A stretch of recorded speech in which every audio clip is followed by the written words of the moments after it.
Welcome to the Final Scoop podcast. My name is Robert Schinetsky, the supplement engineer. Joining me is my usual cast of characters and Lukasz, Rytkowski, Prometeus Intelligent Sports Technology. TJ, it wasn't me, Gonen, Fitness Deal News, Robert Samborsky, Apollon Nutrition. And joining us this week is our special guest, Mr. Ikalina, president and partner at RYSE Supps. Welcome, sir. How are you doing? Great, guys. Gentlemen, I appreciate the opportunity. Thanks for having me. I know everybody's on different time zones and, it's Saturday, so honored to be a guest, guys. Lukasz, Rob, thanks for reaching out to set this up. No, things are going great, man. So definitely excited to be here and love to share what I can share with you guys. Outstanding. And for all of you out there tuning in on the live stream, post up your comments, questions. Make sure to like, comment, subscribe. Leave us a 5-star review on your favorite podcast listening platform. And any questions you got for Ike and the team of characters that we're on the call with today, post them up and we will get to them in due order. So Ike, let's anytime we have a first-time guest on the show, we like to kind of get their history in the industry. So give us a little bit of background on maybe your athletic background, what got you into the supplement industry, how did you make your way into this crazy-ass industry? Because we all come from different backgrounds. Yeah, so I'll try to give you the Cliff Note version. I was a baseball player pretty much all my life since, 4 or 5 years old when you start playing sports. And that was kind of my thing. My dad was my coach. And to my mom and dad, I was supposed to be a professional baseball player. So that's pretty much all I did most of my life, all the way through high school. I was kind of a fat kid growing up, probably up until about 12 or 13. And one day, Dad takes actually, I was probably 15 at this point, and Dad takes me to a gym. He drops me off and says he's going to be back in 2 hours to pick me up. And never been in a gym before. To be honest with you guys, I actually didn't even go into the gym for the first 2 weeks. I was scared of it. And, one day I wandered in there and, kind of looked around and some guys showed me around and some stuff and still wasn't a big fan, but eventually kind of got into it. And, my dad's philosophy was, you're not the tallest guy, you're not the biggest guy. And for you to compete with these other, naturally gifted, born bigger athletes, you're going to have to get bigger, stronger, and faster if you're going to be able to do what, he wanted me to do. And, of course, I wanted to do. So probably by 18, I was pretty much into it, pretty hardcore. Graduated high school. I was kind of burnt out of baseball, so I actually decided to stop playing. And then my high school coach actually invited me back to be the junior varsity baseball coach. And, I really didn't have much else going on. I was in that point where I didn't know what I wanted to do with my life. Baseball didn't seem to be the avenue for me. So I decided to take it. I went back, started coaching, and in the process of coaching, I started to miss the game a little bit. And then my dad actually got me a tryout at a Division II school down in Miami. And I went down there, tried out, had a pretty good tryout. And the coach basically said, hey, the season, the school season is going to start soon. I don't have any scholarship dollars left, so I can't offer you a scholarship. But you're more than welcome to walk on. And I'd say you've got a pretty good chance of making the team. So decided to do it. Being a kid that grew up in South Florida, obviously there's a lot of Latin culture down here. But Miami is a whole different animal from where I grew up in Fort Lauderdale. So this specific school was in the heart of Miami. So it's kind of my first introduction into a real Latin culture, if you will. But I went there, tried out, made the team. I was one of, 3 American non-Latin speaking people on the team. And that got me back into it. So I ended up playing my freshman and sophomore year. Accumulated some student debt in the time because I didn't have any scholarships. But my sophomore year had a pretty good year. But at this point, I was hardcore into training, fitness. Back in those days, we didn't have things like we have now, in terms of instant access to things via Instagram, social media. You had AOL back in the day. There was the internet. But, you had supplement brands out. But, growing up down here, I don't know if anybody remembers when BSN first started. So I grew up in the heart of where Scott and those guys created BSN. And a lot of guys that started that company are good friends of mine. We all grew up together in the same area. So that was kind of my intro there. Also being down here in South Florida, I would run into a guy named Jack, who's the owner of a company called VPX Sports. For those of you know, it's Bang Energy today. But Jack O'Walk. I used to run into him in the gym a lot. We'll get to that story later. But I would say by my freshman, sophomore year in college, man, I was working out every day, really into it. Investigated diet, realized you can't just train. You got to eat better. So I'm sitting there in the dugout eating brown rice and grilled chicken while the kids are eating McDonald's and fast food stuff. And but I was pretty hardcore into it. And then I got an opportunity to transfer to a better school my junior year, called Nova Southeastern over here in Davie, Florida, and got a scholarship. So I actually transferred over there, finished up 2 years there. But kid you not, I was the kid, all of us have probably played sports at some level or done something, but a lot of superstitions and come with that. And I remember, I didn't want to miss a meal. We all probably gone through that stage where we got to eat every 2 to 3 hours, right? We freak out because we lose our gains and shrink overnight. That's how hardcore I was into it. So I remember when I was playing ball, every fourth inning, I'd go in there and I'd take an isopure meal replacement shake in the middle of the game. Because that was about the 2 to 3 hour mark of the game starting. And I needed to get some calories in because I didn't want to shrink, right? When I say shrink, I was 70 pounds back in the day playing ball. So it wasn't big by any means. I remember going back and forth depending on if I was hitting really well. I would be drinking red line during the game. Or I don't know if you guys remember. Do you guys remember the old original Indo Rush by BSM? Yes. Yeah. You guys remember how many servings that drink was? Yeah. 4. It was a First servings. It was a 4-serve drink back in the day. BSM basically came out with it to compete with the original red line from back in the day. And I was drinking these things during the game and practice. Back when I was at the prior school, ephedra was still legal. So I was taking ephedra before games back in those days. So yeah, it was legal. So that's how far back I go. I graduated, actually had a really good senior year, had an opportunity to play some minor league baseball, but I ended up blowing out my labrum and rotator cuff the 5th game of my senior season. So I wasn't able to play baseball the rest of the year. But I was still able to hit. I put up a pretty good season, but I had to have surgery at the end of the year, which the school paid for. It's about a $40,000 surgery. So I went under the knife, had the surgery. Ended up graduating with a bachelor's degree in criminal justice. People say, why'd you pick that? My dad was a cop. You have to pick a degree your junior year. I thought I was going to be a professional baseball player, and it didn't matter, but that didn't happen. I graduated with a criminal justice bachelor's degree. And at that point, I'm 24, 25 at that, graduated. And the only job I've ever had during that entire process since I was 16 is at a place called Bass Pro Shops Outdoor World. Just a second, Ike. There's like serious echo. Is it Lukasz? Is it you? Can you mute? No. Let me see. How do you know if it's not you? Mute for a second. Okay. One. Ike, can you mute? Maybe it was you actually. There is an echo. There is everybody. I hear it from Ike. I hear it from everyone. No, but just we are on one. Yeah, still. Lukasz, can you mute? I'm gonna mute mine now. Lukasz, can you mute? There you go. One. It's Lukasz. Yeah. All right, so you guys good now? Lukasz, I think it was you. Yeah, I don't hear you now. So I had the surgery. Only place I've ever worked with, Bass Pro Shops. You don't know, Lucas is probably like, what the hell is that? It's a big fishing outdoor sporting good place where you get a bunch of fishing, hunting, camping supplies. It just happened to be the job that my mom got me when I was 16. I had that job all the way through college because, when baseball season came, I was able to take 3 months off and I'd have a job when I came back. $10-11 an hour, so obviously wasn't a ton of money, but, that's what kind of got me through school. So a year goes by. Literally, I'm sitting there. I worked in the water sports department, which basically is like wakeboards and scuba diving and all that stuff. Nothing I've ever done in my entire life, by the way. But I would sell the shit out of this stuff. But now I'm 25, and I kind of, metaphorically speaking, one day I just kind of looked at myself in the mirror and said, Ike, what are you doing with yourself? And nothing against Bass Pro Shop or retail or anything like that, but I just felt like there was, this wasn't for me. And because I was so into fitness and supplements and everything like that, I decided to give a guy a call who I knew, which was Jack Owak. And, again, training in the gym, he'd be in the gym every day when I was there. So we became buddies throughout the years, had his number. So I called him. I said, hey, Jack, it's Ike. I love Redline. I can sell this.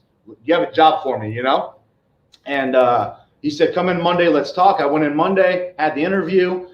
thought it went pretty well. And then when I saw the job offer, I think it was $15,000 salary.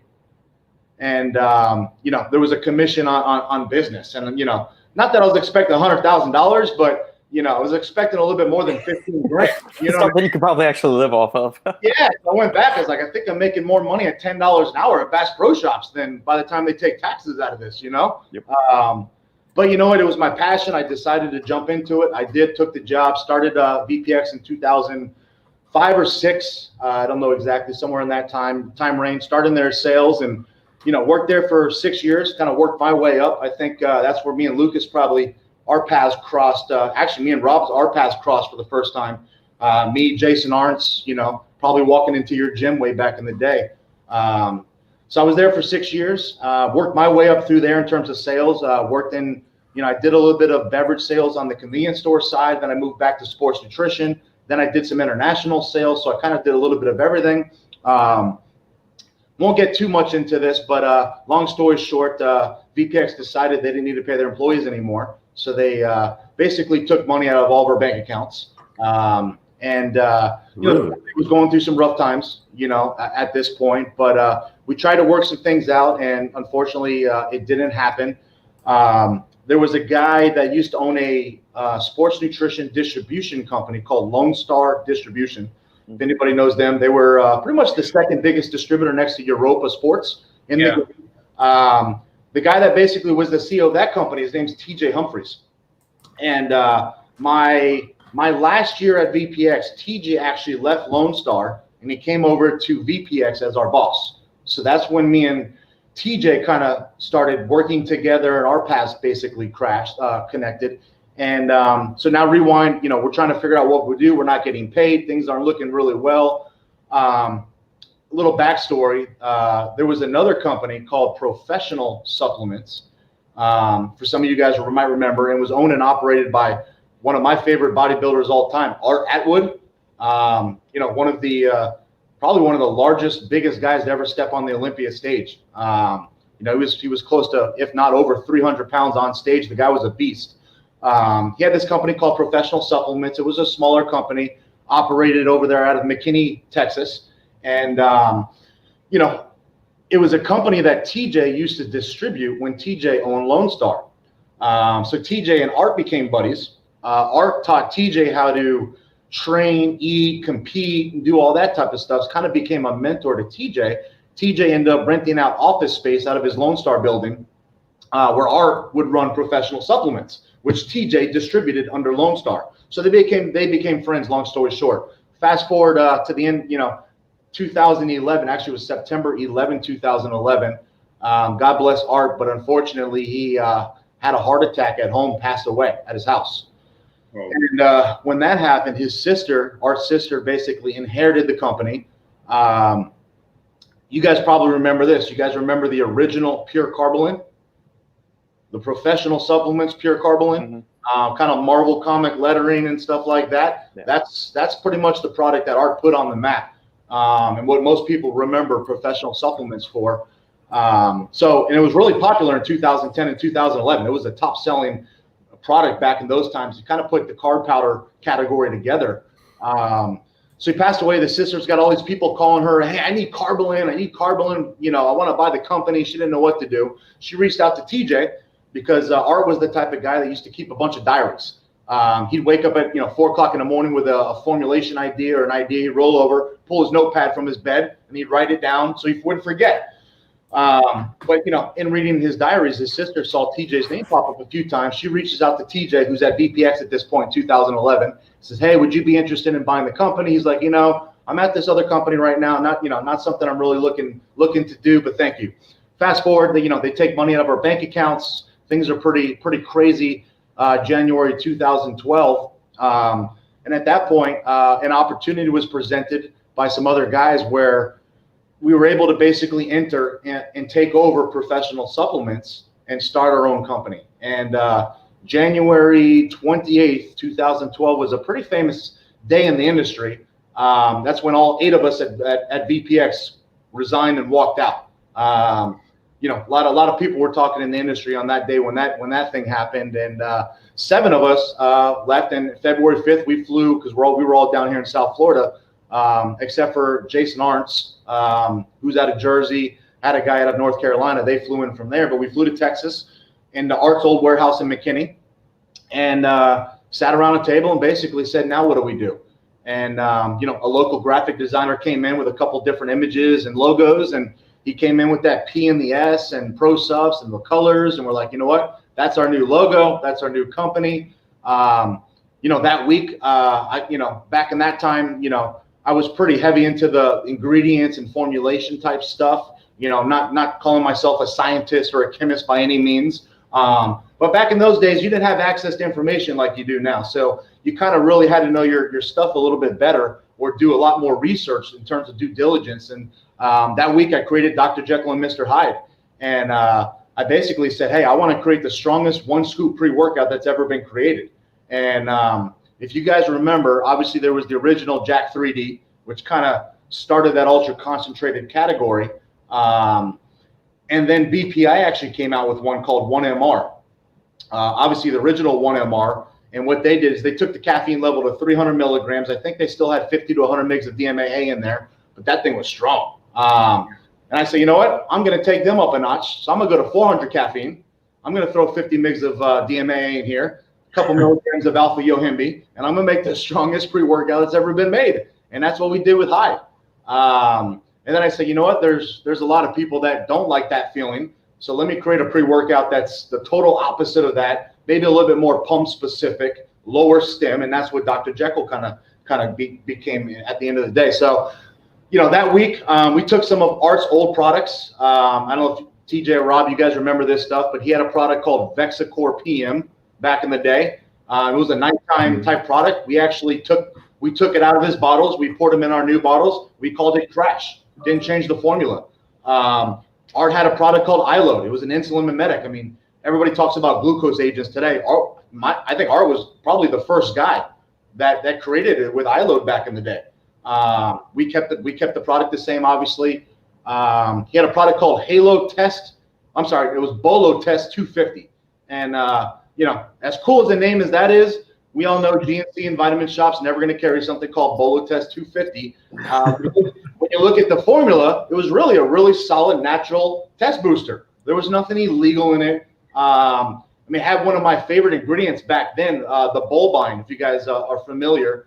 I don't think too many people use that anymore. But so we changed that, and we turned that into halotropin. So literally, we unbottled some stuff, repackaged some stuff. That was February 2012. Over the span of we're in 2020, so 8 years later, we got Pro Supps above $50 million by 2015 in revenue. Over 45 countries around the world. At that point, in 2015, we actually sold 67% of the company to a private equity company that came in 2015. At that point, things changed a little bit. Obviously, there were some changes in the industry. The online game started to enter. Amazon really started to come in. Pro Supps was a really strong brick and mortar brand, and that's how we built that brand. GNC, Vitamin Shop, Mom and Pops, guys like Rob selling products in the gym. That's kind of how we built that brand. And the online thing kind of started. We were really late to get in the game there. Obviously, we all know it's obviously prior to COVID and coronavirus, we all know that people are shopping less and less at brick and mortar retail, and it started to decline. So, it's been tough. 2016, 17, 18, and 19, a lot of the businesses changed. As far as me, man, I got to a point where, last year I just felt like I could do more. And, the company changed a lot. Obviously, there was some changes with investors and strategy of what they wanted to do. And now, again, they own 2/3 of the business, right? So I just felt like, it was time for me to move on. And, I kind of got presented an opportunity with RYSE. Kind of just came out of left field, and it was kind of lucky. And I've seen the brand. I remember being at Pro Supps when RYSE did a deal with Conor McGregor. I don't know the year. Might have been 2018 or 19. I don't know specifically, but I remember seeing it, and I was like, man, who's this brand kind of coming out of nowhere? striking a deal with Connor when he was hot and on top. Yeah. But other than that, I've really never looked into the brand, to be honest with you guys. So when I started looking into the brand, I really love the packaging. I don't know how you guys feel, but a lot of people don't like the term lifestyle brand. But I would say it kind of fits that lifestyle or more mainstream, where Pro Supps was a very hardcore brand, right? It hits you in the face. You kind of know what you're getting there. This is a brand that was more appealing to more demographics, more channels, more mainstream at the end of the day. So kind of love the packaging. I love the the neutrality of the packaging and how it fit. Kind of looked at the products and I said, these are pretty solid products. There was, some things we could look at there. And then really kind of looked at the nuts and bolts of the business. And it was a brand that was crushing online, a very, very strong direct-to-consumer strategy. And, again, I don't know if you guys know, but I would say prior to COVID, especially in 2019 is when I saw a major shift in our industry where those online direct-to-consumer brands were really starting to do really well. And again, there's been the emergence of so many things over the past couple of years, right? Back in the day, nobody knew who a contract manufacturer was. You rewind my early Pro Supps days, like contract manufacturers were secrets. You couldn't find out who made this product or that brand, right? You really couldn't find out about ingredients before social media. Remember, when we started Pro Supps in 2012, Instagram didn't exist. So, you're talking a totally different time. So now in the past 3 or 4 years, every contract manufacturer's got an Instagram, whether it's Nutrition 21 or any of these ingredient companies, Compound Solutions, they've got an Instagram. There's no special ingredient necessarily that someone, knows about. Everybody knows about everything at this point, right? There's no secrets out there. So next thing you know, there's, an emergence of a lot of brands in our industry, thousands and thousands, probably 20s of thousands of brands over the past 3 to 5 years, and kind of all enter this industry. And they're all kind of going after the same people, right? They're probably calling Rob at the gym to carry it. They're probably hitting up GNC and Vitamin Shop. They're calling Europa. Some take it, some don't. And then you got a big piece of that pie that's selling online as well. But now you've got this, the access for consumers to buy a pre-workout. If you did the math, I would bet there's over 100,000 pre-workouts today in the game. I don't know the real number, but it's got to be pretty massive.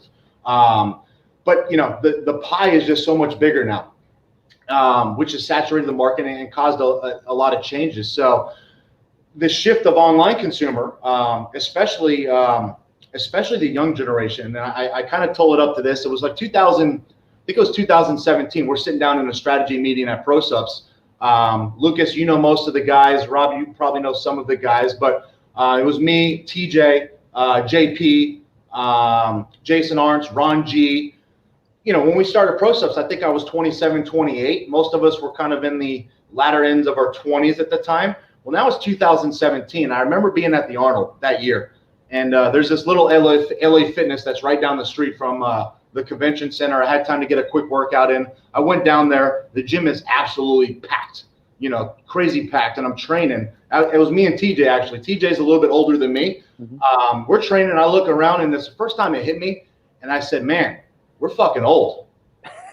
like I'm looking at these kids, and I'm like, we're old. And it kind of made me think, like, the way we market the brand and how we do our things, if we're trying to get these kids to want to buy our brand, they look at us as, old people. Like, we're not resonating with that young consumer. And again, we started Pro Supps. Let's say the kids that were 10 years old when we started Pro Supps in 2012. Fast forward to 2017, that kid is now 16, 17 years old. That kid is trying to get into fitness at some level, right? They're not looking at me and TJ and saying, I want to look like that. So, it made me realize a lot of shifts in things we had to do at Pro Supps, which we try to do some of those things, but it kind of hit me in terms of that. And then another thing is you look at, Instagram. I think it was created in 2011 or 12. I don't know for sure. Facebook was obviously before that, and MySpace, I think, was the first, right? I never had one of those. But these kids that are 8 to 10 years old at 2012 or, when Instagram, they grew up with Instagram most of their life. They grew up with social media.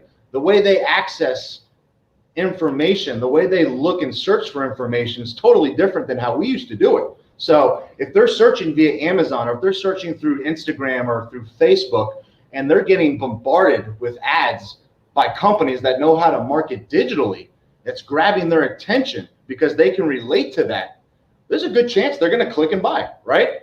And that's the digital age that we live in. So long story short, when I came to meet Nick Stella, who's the founder and CEO of RYSE Supps, I quickly realized he is that guy. He is that digital marketing guru, which I'd say is probably the best in the game, hands down, in terms of how to find people digitally, how to get your message to them, how to find them, how to get them to click, convert, go to your website and buy a product. That's the game at the end of the day. And there's a lot of stuff that goes in between that, but that's a skill set that I do not own. Unfortunately, I'm an old dog in this game. I don't know how to do that stuff. I've got great relationships around the world. I've got great brick and mortar relationships in the US. But the shift on where everything's going is online. So knowing I've got a guy in a brand that's already doing a couple $1 million a year online, I felt like I could bring a lot of value to that. And the other value was obviously when I started Pro Supps, I was a sales guy coming from VPX, but I learned a lot in growing that company outside of sales, supply chain, accounting, financials, forecasting. I mean, a little bit of everything we had to do in growing a new brand. So I felt like I brought a lot of experience, and I felt like it was a good marriage of two partners. And we were able to kind of make it happen in January. So December of last year, I resigned and left Pro Supps. I actually still own a little piece of that company because from when I started it, but moved over as a partner in RYSE, partner and owner with RYSE with Nick, and that was January. Obviously, nobody could have predicted COVID come March, so didn't have that on my radar. But if anything, being an online brand during COVID is something that's helping a lot of brands survive. So thankfully, we were positioned pretty well online before that. But in a nutshell, I saw a lot of opportunity here. I feel like it's the right brand for the right time. I feel like I got a guy that can really excel in that online digital world. And again, not just in America. The online digital direct-to-consumer world is growing in a lot of other markets. So whether it's UK, whether it's Europe, whether it's Australia, there's a lot of synergies on what we see happening here, happening around the world. And again, when I get a guy who can literally build a website, build a strategy, and go launch this thing in other countries, I feel like it was the right move. So that's the Cliff Note version, where I came from, how I started, and where I am. Hey, Ike, a couple of questions. By the way, great story. A couple of questions on the Pro Supps. Actually, I was surprised. I didn't know Pro Supps blew up so fast. I sort of thought that there was a bit more of a takeoff period. So what was the moment that you knew? What was the moment that you knew during Pro Supps? You said, "Oh shit, this is gonna blow up." What was that moment? It's funny. I got that moment in my mind right now. So okay. I think it's 2014. There's a big trade show in LA called the LA Fit Expo. You guys familiar with that? Yeah. Yep, been there. So I'm at the LA Fit Expo. We got our little, I think it was a 10 by 20, so nothing crazy, just 2 tables and 2 pop-ups. And a lot of times what I like to do is leave the booth, go step outside and kind of look at my surrounding and kind of see what's going on. So I went in the aisle, and I'm probably a couple booths down at this point, and I hear people walking by me with my back turned, and they're pointing, saying, that's the Mr. Hyde company. And it was kind of that moment I was like, all right, people are starting to realize what Mr. Hyde is, and they're flocking towards us. So I don't remember the numbers exactly on how we grew. I'm going to say 2012, we did about 700 grand in revenue. And then we went, I think we jumped to 5 to 12, to 24 to 36 to 45 to over 50. Wow. So a couple years in that 14, 15, 16. That's crazy growth. Just doubled. Yeah. But a lot of it was, hey, we got GNC in 2014. Okay, got it. That was a big piece of business. And then we got Vitamin Shop. Europa was cranking. And then, our international business started to really grow. So it was kind of like these new channels of business that were coming. Got it. That just, really expedited the growth. This will blow your mind, but I mean, and we partnered with a guy in China in 2016.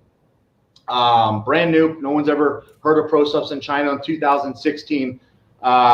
Did over $10 million. ProSupps did over $10 million in China last year, 2000. Wow. Within a couple years. Right, that's crazy. Those markets is insane. Unfortunately, China is not in a good state of affairs currently, which has been really bad for a lot of people. Right. But there was a couple years, man. It was just doubling. That makes sense. But it was different. DMA was legal, right. It was legal when we started ProSupps. So actually, I wanted to ask you about that because you were so clear about the change in the last few years around how you get to the consumer and what consumers are looking for. What, like in 2012, 2013, when you guys came out with Mr. Hyde and you formulated it and it was strong, what caused the buzz? Like, how did you even market then? Like, what was it? Yeah, none of us had any idea how to market, to be honest with you. We were sales guys, bro. We came from BPX, a bunch of sales guys. TJ came from Lone Star. He knew the distribution side, but he didn't know how to run a brand necessarily. That was kind of new to him. So we didn't really know. And again, I got a lot of true stories, but 2012, we didn't obviously crush it by any means. We were new. We really didn't even have Jekyll and Hyde, I don't think, until either April or a little bit later in the year is when those actually came out. And again, it's not like we came out Mr. Hyde and Jekyll and people were buying it. We weren't in GNC. We weren't in Vitamin Shop. We were with Europa at the time. But I mean, Jack 3D was still around crushing it. Oxy Elite was still around crushing it. BPI 1MR was still around crushing it. And again, DMA was legal. So there was another bunch of brands that were legally using DMAA in their pre-workouts, right? So 2013 is when it started to catch on and started to grow. And I said by 14, we were rocking. But it was some point in 2012. It's a holiday here in America. I don't remember if it was Memorial Day or one of those things. And up until this point, I was never a social media guy. Like I said, never had MySpace. I don't even think I had Facebook at this time, to be honest with you guys. And I'm at this holiday thing with my family, and my sister, who's younger, she's probably in her 20, maybe teens at this time. I look over and she's on her phone, and I say, what are you doing? It's like I see her like with her finger moving it up, and she goes, I'm on Instagram. I'm like, what the fuck is Instagram? You know what I mean? She goes, oh, it's this new app where people post pictures and you get to see things. I'm like, all right, that sounds pretty ridiculous, And back in those days, if you ask guys like Jason Arntz and Ron and some other guys, I was pretty notorious sending emails at like 2:00 in the morning on a Saturday because I was pumped, man. Like, this is our own company. I'm formulating shit at night, like want feedback. So I write an email. I said, Monday morning, everybody needs to download Instagram when we get to the office. So I get to the office, and down here in South Florida, it was me, JP, Mike G. I think that was it. I think that's all we had down here in the Florida office. And the guys are basically like, Ike, what's Instagram? I said, bro, I got no idea. I saw my sister on it. Download it and let's look into it, And JP, he's one of he's one of those guys that's into like trends and all that shit, right? He goes, oh, I've actually had this for a few months, I said, okay, well, let's download it and look at it. So we all did it, and then I kind of said, you know what? At that time, because we had sales guys that were positioned outside of the, not just in Florida, we had guys all around America. And Jay, or Rob, if you want to speak at some point, I think Jason Arntz is one of the best sales guys in the entire industry, with phenomenal relationships. I had a guy, Ron, in North Carolina that had the same, us down in South Florida. Then I had a guy in California. So we had great relationships coming from BPX that we're trying to now sell them in, ProSupps at the end of the day. But I said, hey, guys, how about this? When you visit the stores that actually are buying ProSupps or give us a chance, go up there and go take a picture with the owner, put it on this Instagram thing, and just say thank you. Just say thank you. I swear to God. And, me, JP, Mike, we started visiting stores down here in South Florida doing it. Jason started doing it in the Northeast, even though he gave me shit about it, Rob. He was, he's one of those anti-social media guys. Ron started doing it in North Carolina. And then we realized, okay, well, then there's hashtags and like there's all these different things you got to do. I don't know how involved you guys are in social media, but I came across a girl at the time. She had maybe 15,000 followers, which was like millions back in 2012. And her name is Hardcore Ainsley. Anybody know her? That's a great name. Do you guys know Ainsley? I think I saw a movie on Pornhub. No, I don't think that Ainsley. So different one. Hardcore. She's got over, I think, a couple million followers now. Oh, really? Pretty famous commercials.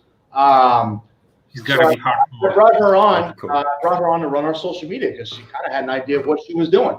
So, long story short, we started to really get involved in Instagram. A lot of people look at Pro Supps being one of the first brands to really do Instagram the right way. And that's all we did. Obviously, it didn't cost us money back then. And we were just literally just posting. We had this big team of athletes and ambassadors that wanted to be part of the brand. So what I would have my graphic designer do, it makes no sense today, but I would say, hey, create 5 posts that we can post Monday, Tuesday, Wednesday, Thursday, and Friday.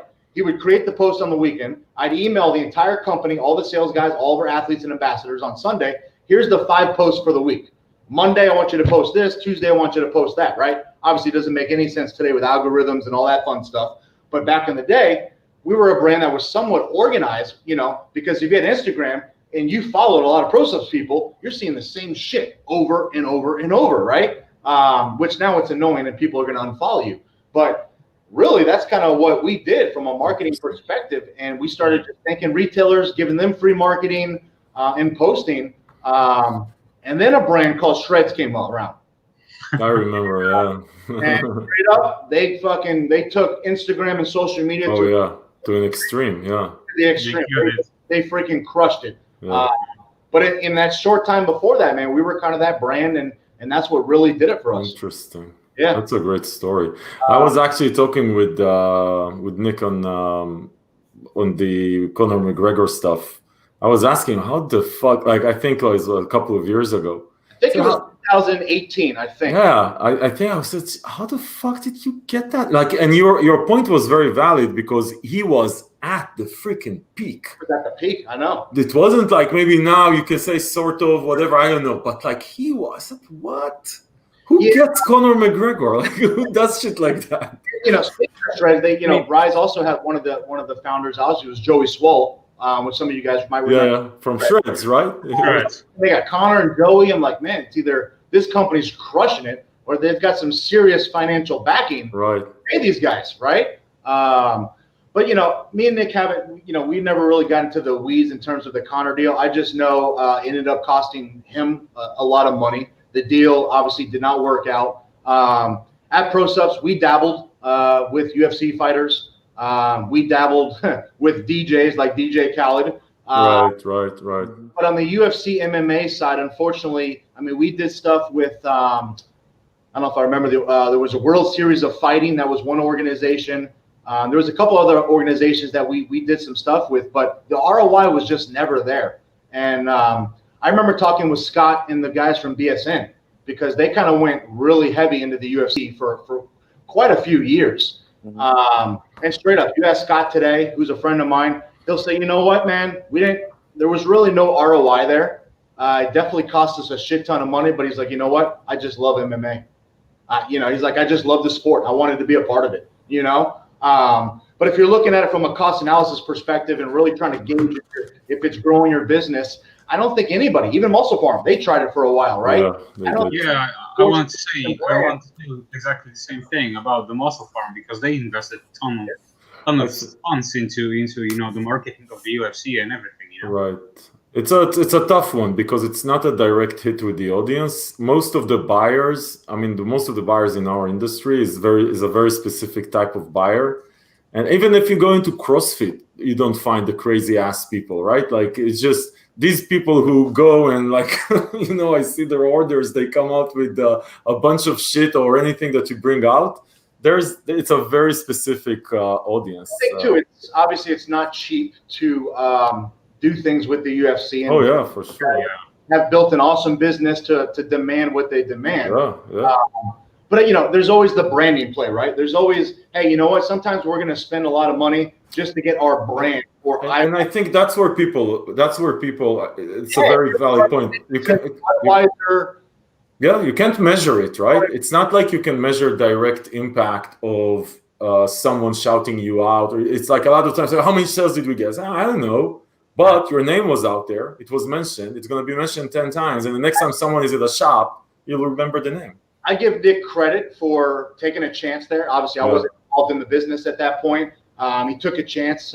It didn't work for him. He got a couple posts out of it, which definitely probably got some eyeballs on the brand.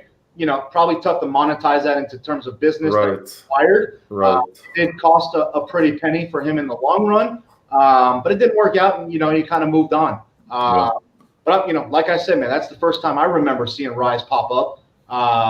And a lot of new customers that I brought into the business this year, they're like, man, is Connor still with RYSE? And part of me wants to say, yeah, but he's not, obviously. You can still see some stuff floating around. I mean, to be honest with you, I think it was 3 months. Connor actually just threw up a post with a RYSE shaker randomly. Oh, really? Randomly, unsolicited. So, yeah, that's kind of what happened with that deal. Right.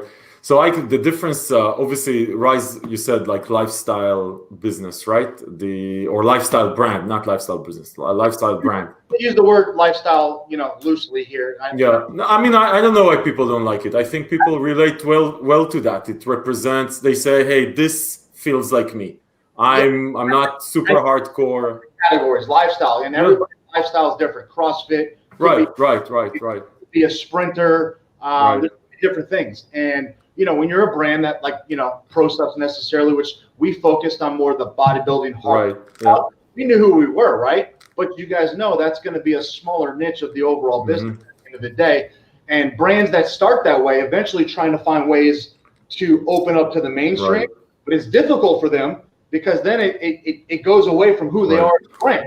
It's tough for a bodybuilding brand to say, hey, I'm mainstream now. Right. Yeah. That's one of the things I loved about this brand. I felt like, bodybuilders can take it if they want. Fitness people can take it. Triathlon runners can take it. Fishermen can take it if they want. You know what I mean? It just depends on, protein doesn't mean you're bodybuilding. Anybody can take protein at the end of the day, right? So I just felt like it hit it's more of a mainstream, and again, use the word lifestyle term of a brand. And there's a lot of brands like that. I think Ghost is probably called the originators of the term lifestyle brand, and those guys do an incredible job. I mean, very good job. Marketing-wise, amazing. I would say from a brand building standpoint, I think Dan and those guys have done the best job. I mean, when it comes to the bottle, the label, the scooper, the influencers, by the way, even the influencers they're working with. I give those guys props, man. I remember Dan when he was at Cellucor, way before that. So it's interesting. So where's the, like you mentioned, direct to consumer versus this traditional, let's say, distribution with RYSE? Where do you see that? Like 5 years from now, you guys are going to be, you want to be more D2C or a mix? Where do you, like, ideally, where do you land? So my heart and everything says I'd love to build a strong retail brick and mortar brand because that's where I come from. I grew up shopping at the Max Muscles of the world, the GNCs as a kid. That's where I started. I'm still, I was telling this story to somebody else the other day in the gym. I remember when I was 17, 18, my dad took me to a Max Muscle. There was I don't know if it was a Flex or an MD magazine, and Ronnie was on the cover. I think Ronnie was with BSN at the time, I think. And I don't know, it was either a Celtech ad or something. But I legitimately thought if I bought that product, I could turn into legit in my mind. I mean, you guys, I bet you guys, Lukasz, you probably thought that way back in the day. Everybody's thought that way at some point or other. I mean, it's natural. Media, right? Like I wanted to do that. So to me, the core of me always is going to live there. But at the end of the day, business changes, trends change, and when you're running and building a business, you got to make money at the same time, or you're not going to be in business, right? But I still love to train at hardcore gyms. A lot of the top pros and bodybuilders are friends of mine. So, but I would say from a business perspective, where do you want to land? You have to be online. That's where everything is going, and it's not gonna go the other way. It's not gonna drop off. What do you think about the kids that are 10 years old right now that literally from the time, I don't know if anybody's got kids on this call, but from the time they grew up you put an iPhone or an iPad in their hand, and that's the only thing they know. And they know about Uber, and they know about Uber Eats, and they know about things delivered to their house. Yeah. But do you see that more D2C? Do you see more direct to consumer from the RYSE.com website, RYSESupps.com website, or you see that through? I mean, obviously, online generally is going to be bigger. Right. Are you guys into building it direct to consumer? You want people to come to your site, or focus is building it on our website? Okay, that's kind of what the Ryze brand has started and what it is today. That's what Nick's created. And the benefit there is you have the direct relationship with your end consumer. When they're buying from you, you've got that relationship. Yep. When you and you still focusing on a brick and mortar, because I remember back in the days you were the guy that were like focusing mainly on moms and pop shops and everything. I just wanted to ask you about this aspect. Are you personally taking care of the brick and mortar, or are you also focusing on online business? So, I mean, me personally, again, my skill set is not online. I have no idea how to create a Facebook ad and throw it out there and sell products. So, to me, the fit for me coming over is because of my brick and mortar relationships, my relationships with distributors. So that was part of the reason why I felt like I could come here and do some damage. But again, the brick and mortar, at least here in America, the brick and mortar. Good morning. Good morning here going on over there. Good morning. What's up, princess? Morning, sunshine. That's a long morning. For the people tuning in on the audio stream, not watching this on video, Shane Smith has decided to grace us with his gorgeous face. Right. Why did he bring this face, though? Unfortunately, it's the only one I have. And I'm just as sorry as you are. Ike, following up on the retail and sales questions, we got one from one of the listeners here. It says, if you sell in the water sports department while you were in college, what's your experience with selling to consumers at the expo, doing it face-to-face? Well, I've got a lot of experience selling at expos just because in my years, even dating back to VPX, I mean, we did every Arnold, every Olympia, which, by the way, the first 2 or 3 times you do it, it's absolutely awesome. Mm-hmm. After that, it's absolutely terrible, by the way. Everybody knows you end up getting the Arnold flu at the end. You're sick, you're depleted, you can't move, you're exhausted. But yeah, I mean, we did a ton of that. But I guess what they're asking is you did a lot of customer interactions face to face doing that. What is your experience like when you're trying to sell to customers at these expos? Do you find it engaging? Do they actually want to buy stuff, or are they just lining up to meet their favorite Finstagram influencer, or just get samples? I mean, do you ever actually be able to make a sizable or a decent amount of sales there? So it's definitely changed over the years. Rewind 2007, 8, 9, 10 in my BPX days, we would easily sell a couple $100,000 in product at an Arnold Olympia. 2 or 3 days. I mean, that's a lot of sales to do at a show. So brands would sell a bunch of stuff back in the day. In our earlier days of Pro Supps, and we had some $15,000, $20,000 sales. Now, some shows were better. LA Fit Expo was always a great selling show. People go to that show to buy supplements. Where you go to some other shows where people won't spend as much. But then, again, past 3 or 4 years, trade show attendance is down. Again, less people are physically going out. Again, this has nothing to do with COVID. I'm talking prior to COVID. Right. People are going to expos less at the end of the day, and they're also spending less. So you find a shift in more people going to expos to meet their influencer. I mean, I've even seen it where people will just go to meet a influencer and they leave, like no intention to buy a product. Yeah. Literally, they just want to go meet their star. They'll wait in a line a couple hours to meet their star and they'll leave. Don't get me wrong. There's still some people that obviously will buy there, but it's nothing like it used to be. It's definitely changed. And the interesting thing is going to be, what's the future? What's post-COVID look like? Trade shows. Lukasz, we've talked about, FIBO and, all this stuff, but what is the future of trade shows moving forward? How it's going to be done? Are people going to go? Are brands going to participate? Can promoters afford to put it on? I don't know. I don't know the answer to that. So hopefully that answers your question. Yeah, for a brand that's as strong as Ryze is online, Do you find it worth it personally for y'all to show up at expos? Since, I mean, your basic sales model is heavily D2C slanted through the website. So is it worth it for those brands? I guess you can speak to your personal experience or just, as a macrocosm of the entire industry. Is it worth it for brands that are so heavy online to have some kind of a physical presence at these expos, or is it more just like a cash sink and a loss? I think it all boils down to budgets, right? I think it boils down, it just depends on how much cash you got, right? So, every company, you've got X amount of cash or availability to certain cash, and you got to put that cash in the right buckets that gives you the best chance to either sell something or sell something for more profit. So, depending on where you are in terms of all that stuff, if you're able to attend, and some of these shows are not, they're not cheap, right? I would say in Pro Supps in 8 years, we did 1 Olympia and I think 2 Arnolds. Where a lot of people would say, man, the bigger brands, they do every Olympia and every Arnold, right? We chose not to because we chose to spend that money in different areas. And we were still able to build a decent brand. You got some brands that haven't missed an Arnold Olympia probably in forever. So, there's these smaller shows, Europa shows, used to be around. There used to be 3 or 4 of those shows, LA Fit Expo. Now, the international thing's different to me because as an American brand, we always viewed something like FIBO as the opportunity to meet our international partners. So for us, it was more about the distributor and the business aspect versus actually selling at the show. And don't get me wrong, you could sell, Lukasz could probably attest to this, you could sell some product at FIBO.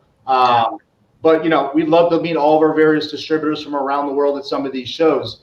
But, if you got some means to do it, doesn't matter if you're an online brand or a brick and mortar brand, that could be the consumer's first time they run into your brand is at a show. And, they could be introduced to your protein, your pre-workout, your fat burner at the show. They might buy it at the show, which then turns into an online D2C consumer down the road or vice versa. So, I wanted to ask, I wanted to add to it, that many things go behind the scenes, and especially, when the brand from US comes to, to international shows such as, FIBO, and you do all this stuff like relationships and everything, but, all the deals are going, behind the scenes. So then, the magic happens, and then the brand can succeed, or is just just another brand on the market, Right.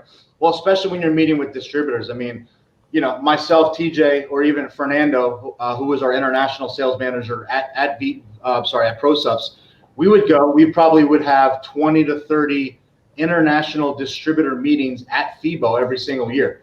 And you're talking about distributors from the Middle East, talking about distributors from Asia, obviously various countries in Europe. And it kind of became that one place where everybody goes to, right? There's some brands that actually, they don't even leave their hotel. And they do all their meetings in the lobby at the hotel. They don't even go to the expo. They fly there to meet with international distributors. People say, why would you do that? Well, man, if you can get a distributor in Iraq, for example, to carry your brand, I mean, you could be talking about $100,000 order, right? Just like that. So a lot of us looked at it from that aspect. And again, there was probably 3 or 4 large international shows, again, prior to COVID. FIBO is still #1 at the end of the day. There's a show in Colombia that's been going on the past couple of years called Expo Fitness. If you guys are familiar with that, that's been really, really big. It's usually in February. I would sit down with 15 to 20 South American international distributors at that show in my hotel. I wouldn't even have to go to the expo. Colombia, Venezuela, Brazil, Costa Rica, they would go there. You would meet with those guys. And your goal is to get either new distribution partners or talk about your existing relationship. The show in Dubai that's been going on the past couple of years has been a pretty good one. I think that's usually, when is that show? It's actually December, I think, right? December. They moved it to January, if I'm not mistaken. Yeah, but Shane, I actually saw you there last year. Sure did. That one's been a pretty good show. But again, you were seeing a lot of people move away from even having booths and just literally fly there, have their international meetings, because it's a lot cheaper to do it that way. So it's going to be interesting to see where the shift is. But again, it just depends. It depends on what you want to spend. Do you want to spend 30, 40, 50, 60 grand on Olympia to have a booth? But to get that back, it's a lot. You gotta sell a lot, or you gotta find a way to make that money back. So, or do you put 50 or 60 grand into Facebook and YouTube ads, which could convert at 2 to 3x, right, and make you money. So, or do you put that into +1 deals with Europa to get your brand through more stores to buy it? Right. Put it in the sample packs. There's so many different ways where you can put that money. And again, where do you put it, and what gives you the best chance? Yeah, we were talking a lot about this, even when we were talking about sponsoring bodybuilding pros and stuff like that. Every dollar can go to another dollar, right? Like you can take that dollar, put it in Facebook, get $3 back. What else can get you that, right? I mean, beyond, and by the way, you can get brand awareness still because you get in front of people. You can tell a story on the landing page. You can do a lot of stuff, right, online.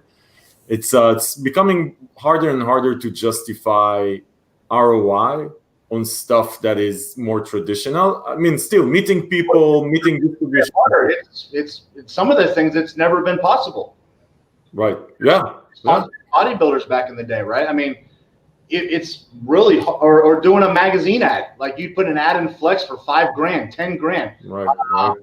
I mean, Shane, you probably know, some of you guys probably know, companies were spending $100,000 a month to tab 5, 6, 10 pages in MD Flex. Right. Yeah. They would say, hey, viewership was 100,000, but again, you can't convert that to sales. You have no idea what that's doing for your business. Well, you know what, Ike? I think that you're actually right on the money with this, and the fact that you brought up Art Atwood, I actually knew him, and he was an absolutely outstanding guy. But I think that he was single-handedly the one, and I think you will agree with me actually on this one because you were involved with it. You were involved with Art, so I think Art is responsible in a way for actually destroying the stigma of pro bodybuilders being sponsored. And follow this. What I'm saying is, typically bodybuilders would get a fucking check every month for talking about shit that they had no clue about what they're talking about, and people would still buy. Robert, stop smiling. So the thing is, but it's the truth. Ike knows about it. He's been in the industry. We've known each other for a very long time. And, you would have somebody as good as Ike who would come to your gym, to my gym, and he would be able to sell. The reason why, and you know me, guys, I don't kiss ass. So, I mean, I'm just giving right now Ike a compliment because he deserves it. He would come and actually, I didn't even know the guy, but he established a relationship with me from like fucking 2 minutes of talking to me. He would actually engage. He wouldn't come and like buy my shit because it's good. He would actually come and talk to me. And I think that's the reason why he got so good at sales and, at presenting the product from a best positive. And we actually started carrying the product after he came. So that's also the truth. But the way Art Atwood did the whole thing, now you had a pro bodybuilder who was absolutely fucking massive. I mean, the guy was a fucking freak. And if I'm not mistaken, I think he won his first pro show on a first try. I think he won. Yeah. I think he won a pro debut. That's how massive. When he came on stage, everybody was like, what the fuck is this? But the guy knew about supplements. He actually knew what he was talking about. This was a knowledgeable, smart, intelligent guy who would actually present the whole advertising and promoting a product from a different perspective. When he started talking about Carbolin, I mean, I'm pretty knowledgeable, but I was like, what the fuck is Carbolin? Like, we didn't know what it is. We honestly did not know what it is. But he sold it to us. He sold it to the entire fucking bodybuilding community. He was that good at it. And then I think, we started scratching our heads and said, like, who the fuck needs bodybuilders? They're stupid for most part. They're getting a check that they don't deserve. And here you have an intelligent bodybuilder who is a very knowledgeable businessman who knows what he's talking about. And I think that kind of started changing slightly as bodybuilders were a little bit more responsible. There was more demand out of them than what just, okay, let's pay them and that's it. I think that it started shifting to a point where, bodybuilders had to bring something to the table. And I think it started shifting a little bit more and more and more. And we ended up in a situation today where majority of bodybuilders are not needed anymore. They're not needed anymore because they don't know what they're talking about. And even the way, like RYSE and a lot of brands are changing ways of doing it. I actually, to be honest with you, when I heard the term lifestyle, I hated it. At first, I absolutely hated it. I thought it was a fucking sissy name. I thought it was stupid. But then I'm the type of guy that if you convince me, I'll listen to you and I'll change my mind. Even if you're a sissy. Even if you're a sissy. So because you're like that, you're open-hearted. You're like I'm all heart. 100% ingredient, like the label on your ass says. It has to make sense, and I think the lifestyle does make sense because what we have right now is that, like you said, like protein and supplements are not marketed specifically to a bodybuilding community. It's marketed to everybody. It is a lifestyle. It became something that, you have to relate to the kids. You have to relate to CrossFitters. You have to relate to everybody, which makes bodybuilders, in a sense, obsolete. Right. I know a lot of people would probably not like what I'm saying right now, but even, you brought up Jason Arns. Let's be honest. Let's be perfectly honest. Jason Arns is or was doing good. Not as Jason Arns, the bodybuilder. It might help him a little bit. He was just very good at sales. And he was very knowledgeable in ingredients, and he knew how to talk to people and stuff like that. But he didn't walk into the store and flex his muscles and goes, buy the product because it's good. Nobody would have fucking bought the product just because he's a bodybuilder. Maybe 20 years ago, maybe that was enough. But right now, Ike is absolutely 100% on the money. The industry has changed. It's shifted. It's not what it used to be like. And yes, there is convenience, with ordering online and stuff like that. And people like it. And typically it's also cheaper as well. But the whole stigma about bodybuilding, about trade expos, he's right. Right now people go to the Olympia and I had fucking meetings in a fucking lobby. I didn't pay a dime because, spending 30, 40, 50, even $100 and more $1,000 on what? We know very well you can have the best fucking product on the market. You will not sell it at the expo. Why? Because the consumer from 20 years ago, where people would go to Arnold Classic and Olympia and would carry fucking boxes and cases and fucking bags because they would be able to get it cheaper, those days are over. People are about convenience. They know they can order it online. And today, my sales rep has a booth at the Ronnie Coleman show in Texas because he went to meet with Branch Warren. He didn't bring a fucking single ingredient. We got a booth for free because, we work together. He didn't bring us in. But the orders are coming fucking nonstop. All he did was he put a little presentation. People tried the product and they're ordering it on the spot online. He gave them a promotional code for the weekend and that's it. Nobody wants to carry fucking cases or whatever. It's just the whole market shifted. And if you don't adapt to it, like even the way Ike adapted with RYSE and everything else, you'll admit, right? The way you do business now and the way you did business 10 years ago is completely different. For sure. And that's what makes you successful. If you did the business as good as you are, like you did 10, 15 years ago without adapting to the current situation or current atmosphere, you wouldn't do well. Right. No, first off, man, I appreciate the kind words, man. I didn't really know Art personally, to be honest with you guys. I think I had one interaction in my entire life with Art, and I don't think I really knew who he was at the time. So really, again, I was at BPX when Art passed away. I didn't really know him. I heard about the passing, but then when everything kind of came together, speaking with his sister and talking to other people that were into the brand, you're right. People say Art was one of the smartest, most articulate guy, not bodybuilders, guys you'll ever. Yeah, absolutely. And this guy's, if you ran in, he was intimidating. So if he's in the gym throwing around fucking weights, most people aren't going to go up to him. But if some skinny kid went up to Art and asked him for training advice or dieting advice, Art would stop what he's doing, spend a fucking hour with that guy, and talk about training and diet. They call him the gentle giant. That's the heart that this guy had. And again, that's all hearsay from what I heard. But he was a guy, he had a lot of clients. He formulated his products because he knew his shit at the end of the day. And that's why he knew his stuff. And to talk about Carbolin, you're right. In 2009, 2010, Carbolin was fucking nuts. Every bodybuilder was taking it, talking about it. But guess this, do you guys know this? Art actually created the original Vitargo? Yep. That was him. Art created the original Vitargo from Sweden. I don't know the year, way back in the day. I won't say the company on this podcast, but let's just say a company stole the formula from him. When that basically happened, Art said, you know what? I'm going to make a better carb product. He went and worked basically with All American. I don't know what it was called back in the day. He basically formulated Carbolin. Prior to that, we probably only remember fucking Waxy Maze, right? That's the only thing everybody used was Waxy Maze. Shit back in the day. So here he comes with this Carbolin product. that has this proprietary patented milling process, right? That's what makes Carbolin different at the end of the day. And bro, stores would sell fucking aisles of this shit. And it wasn't cheap. And it wasn't cheap. And the servings, it was a small bottle, and I think they eventually did a bigger bottle, but you would blow through this stuff at the end of the day. And you know what's crazy? You know who actually got me on Carbolin was Jason Arts. I was an old school keto. I don't do carbs. I'm going to get fat type of fucking guy. And Jason's like, bro, you need fucking carbs after you work out, you know? And he actually put me on Carbolin.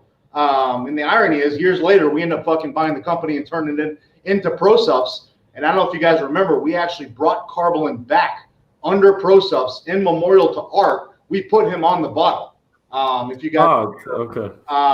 Unfortunately, the carb market changed by that point. People were kind of moving away and you still have your hardcore people that understand carbs, but this whole keto and all this crazy shit kind of took off, and it ended up not selling overly well for us. But yeah, people will say that about Art. But you know what I think really, and I love bodybuilders, bro. I'm not a bodybuilder. I try to work out and look good living in Miami, but you know, I do. I love bodybuilders. That's my passion. I wanted to look like Ronnie Coleman or Lee Priest or Dorian back in the fucking day. I wanted to, you know. I think Jason Arts was a really successful bodybuilder in the 202 category. I think when everything changed to 212, unfortunately for his size and everything, he kind of was outsized in that category. But Jason's another one of those guys who knows everything from protocols to diets to, like, he can break shit down with you. Most of these bodybuilders, they can't tell you the difference between protein, creatine, and glutamine at the end of the day. But you know what? Before social media, they could get away with that shit. Because you could take a bodybuilder in a gym, put a bottle in front of them, put the Ad and Flex magazine, go distribute that out, and you know, people would go buy it, right? I think social media is what really changed it for everybody, not just bodybuilders, for everybody. I think that changed it because you have to create a brand for yourself now on social media. You got to fucking know what you're talking about at the end of the day. You got to reach people, and consumers want to buy from people they like at the end of the day, right? So in terms of adapting, you know, I've definitely had to adapt my mentality and where I am. Lucas, back to your question. Yeah, man, I'm pumping brick and mortar retail right now. I'm doing the best I can. The business of brick and mortar retail today, it's probably not even 50% of what it used to be 5 years ago. There's just not even them around anymore. You know what? And if there are some around, a lot of them have their own brand, which I respect. Straight up. I don't get mad at that. If I owned a store and I had a family at home and I had to make sure I could feed my kids at the night, and you know what? If I got to make my own brand and make 20% more margin and not have to worry about someone buying it on Amazon or something like that, I'd probably do my own brand too. You know what I mean? So I don't hate on the stores that do it. But it's so saturated. Obviously, they're going to push a little bit more of their brand. You still got a lot of brands that are kind of not playing by the rules when it comes to some of these really edgy ingredients, which, you know, some people do like, right? Some people are still looking for the DMAs or HAs or some of that stuff. You know, for us, we can't do it. Pro Supps, we had to get out of it when DMA got banned. But there's just so many different elements. So, yeah, I am trying to still focus where I can, brick and mortar, because that's where my relationships are, like Rob said. But it's different. Our brand is with Europa. We're actually doing we're doing okay considering the times. But talking about adapting, I've focused a lot more of my attention on gyms. Rod, you might be able to attest to this, but the gym business over the past 2 years has totally changed. 100%. Back in the day, either a gym had wanted nothing to do with selling supplements because they, you know, theft or overhead or employees drinking the shit at the end of the day, or they just didn't want to mess with it. Or if the gym did carry supplements, they were carrying some MLM Apex shit, right, at the end of the day that people buy once and throw up and never buy it again. Or thirdly, they were buying decent supplements, but the prices they were paying from their distributors were so bad that a gym couldn't sell something competitive against the store across the street, right? Within the past couple of years, that landscape has changed where now gyms say, you know what? I have what the fucking store next door wants. The consumer. The consumer goes in my gym every single day to work out at 5:30 in the morning, right? That consumer is taking a pre-workout. That consumer is buying a protein powder. You know what? And if they're buying it at the vitamin shop across the street or the nutrition zone over here or some of these places, the gym says, man, if I put the products in my gym and make it convenient for them to get on the way out when they run out at a reasonable price, I can start selling supplements. Within the past 3 years, gyms now have become some of the biggest customers in terms of brick and mortar in America. Really? They're crushing it. You know, they might have, do they keep variety, Ike? what's that? You see Some them do. keeping variety? Like they keep Some do. like a store, like literally a Yeah. store. a legit pro shop in their gym. You see it. You walk in, legit pro shop, good variety of everything, and they absolutely crush it. Like, just to be clear, we are not talking about like vending machines, right? We are talking like a pure store, right? Could be a pure store. It could be a couple shelves that a gym puts behind the counter where they put some supplements. Now, I will say the grab and go business is really big in gyms here. So whether we're talking about refrigerators, could be a vending machine. People love their fucking beverages. And I was telling you guys, I mean, you know, I created this earlier this year. It was probably the first thing that I wanted to create was a pre-workout drink. Because I know how much business gyms are doing with drinks right now. And to me, the cost of entry and from a competitive perspective, it's easier for me to go get a badass drink in a cooler than go try to sell these stores another pre-workout when they already got 60 of them sitting on their shelf, right? And I'm blessed. We talked about relationships. Well, luckily I've been doing this for so long. I've got some really good relationships with the buyers of Gold's Gym, Expo Fitness, Crunch, Fitness Connection. You add up those chains, you're talking about 1,000 gyms. So all I need to do is get them to say yes. I get immediately my product into 1,000 clubs overnight, right? So, you know, take that, times it by volume, and you've got some pretty significant sales numbers there, right? So I kind of took that approach on the drink, but yeah, gyms are crushing it, man. And again, you know, consumers don't want to drive to the gym at 5:30, go spend 10 minutes out of the way to stop at the nutrition store to buy the pre-workout anymore. They don't have time to do it. So either A, they're going to sit at home and buy it on, or at work, they're going to buy it on Amazon, right? If it's not on Amazon, they're going to buy it on the website. If it's not there, they might go to a store at the end of the day, but you know, if they can buy the shit they want at your gym, they're going to do it. So, you know, I am trying to compete the best I can in brick and mortar here, and that's why the grab and go, and we're doing some pretty good business on that side. It can't be the focus of our business just because there's just not enough. There's not enough for us to stay in business focusing on just brick and mortar domestic, retail today. So back to Robert, your original question in terms of how everything blends. I would love for more than 50% of our business to be online, to be direct to consumer. Because guess what, guys? Guess what my margin is? Yes. 70%. Yeah. Much better online. Dollars and cents, right? 70% margin. So when I sell something, whether through its Europa or a distributor, I'm lucky if I make 30%. So you're talking double your margin selling online. Now, a lot of brands obviously sell direct to retailers and gyms and stuff like that today. You ain't making 70%. But Ike, are you in your 70% gross margin? Are you calculating in cost of acquisition, like your advertising spend and stuff like that? Yep. Okay. Now, I would say probably 60 to 70% to be a little bit more accurate and fine tuning that number. But again, that's Nick's world. I know. You know, we don't spend probably as much as some other companies do when it comes to the online stuff. I'll lightly tread on this topic. You guys are probably sharks in the water chomping at the bit here, but we did have a pretty big YouTube celebrity, I guess, if you will, or influencer in Greg Doucette. And straight up, Greg's following is one of a kind. The guy's a beast. I'll give him credit, right? He's got a cult following. The guy can sell a shit ton of product through a website. So he obviously was a huge asset from what he was able to do there. And when you've got a guy that can push and sell through your website that way, obviously depending on how his deal is structured with the right, company, right, yeah. Cost of acquisition is low on volume, yeah, for sure. low. Yes. So you know, there's not many of those type of guys out there. I was gonna say that there's not a lot, yeah. And unfortunately, we weren't able to retain Greg. He kind of wanted to do his own thing. We tried to find a way to keep him. There just wasn't enough in the hopper for us to do it, and we parted ways. We wish Greg the best of luck. In my 15 years of this industry, I don't think I've ever, Rob, back to your bodybuilder question, I don't think I've ever seen a following that people have for like Greg. It's insane. like his followers. So props to him, man. What he's, don't get me wrong. People think it's easy just making videos and putting up some YouTube shit. Bro, that guy has like 5 videos a day.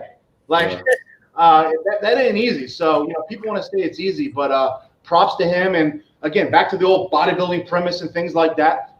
There's some bodybuilders.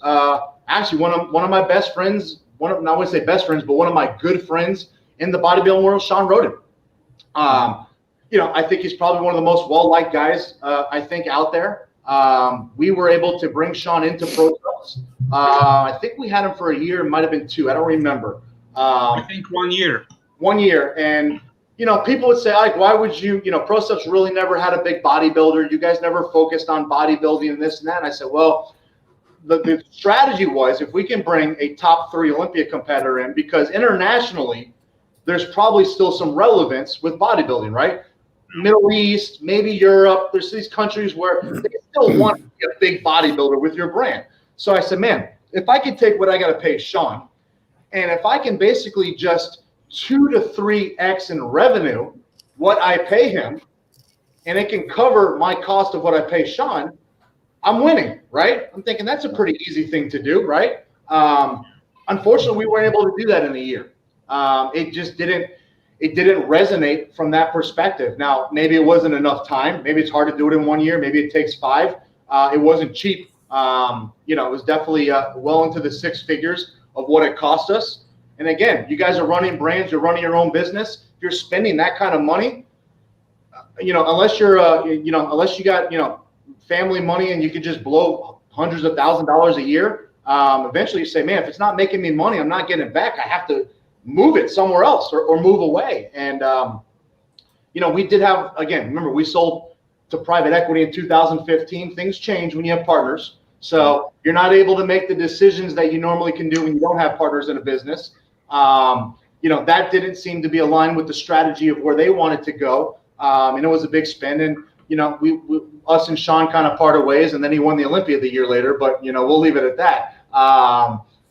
Again, I don't know if that would have changed anything for our brand. I'm pretty sure it wouldn't. I'm pretty sure. Like, you know what? I met Sean, and he's a very nice guy. I actually talked to him, a few times, and there was actually even a possibility of bringing him on board, but it never materialized. Not because he was greedy or anything like that. Nothing of that sort. No, he's a down-to-earth guy. The problem, it just doesn't bring back the money. It just doesn't bring back the money. And you know what? We started our brand only a couple of years ago, and you know what? You probably remember this. Remember the Russian guy that everybody was talking about, Alex Fedorov? Yes. I mean, there was absolutely, he might have been in 2005. Yeah, he was bigger than Ronnie Coleman. He was the guy that was number 2 to him, Andrei Skromany. Yeah, and the funny thing is he's doing better than Alex Fedorov. Oh. So Alex Fedorov, when he placed Russian kid? that, yeah. There's a new Russian kid. Is it Vladimir or Vladimir? Yeah, so I've seen him. Yeah. He's huge. But the truth is that when Alex was with Universal was paying him, I believe, $60,000. That was around 2004, 2005. The guy wasn't even a pro, but he was so big, and everybody was talking about him. He got a 60 or 65,000 from Universal. Then he got another 60 or 65 from Flex Magazine. So he was making like $130,000, $150,000 a year before he even turned pro. I mean, this guy was a superstar. He was massive. And I did his contest preparation. I worked with him around 2004 and 2006. We worked together. We actually, I would still think that we are good friends. And he was doing very well. Then he just decided that he's going to quit. So he quit. He went from 320 pounds to like 180 pounds. He just fucking slimmed down to nothing. Didn't touch weights, didn't touch drugs, no dieting, no nothing. He actually went to like a race car driver. He just didn't want nothing to do with the sport. Lost us all his sponsorship and everything. When we started Apollon Nutrition, he made a comeback. It was a very brief comeback. He actually regained all his mass in a matter of like 6 to 7 months. And he did pretty good. And he was here actually in New Jersey, so he came to Apollon, and he stayed at my house.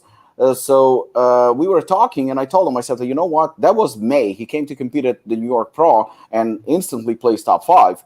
And we just started for a few months. Obviously, no money, no nothing. And I had a conversation with him. I said, like, Alex, you know what? We just started Apollon Nutrition. I cannot pay you. I just don't have the money. We started with nothing, but I can give you like a small percentage maybe or something like that. And then let's see how it goes. He didn't have no sponsorship or anything like that. He looked at it. We talked a little bit and he goes to me, you know what? I'll say no.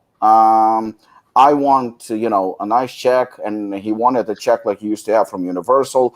I was like, no hard feelings. I said, totally understand.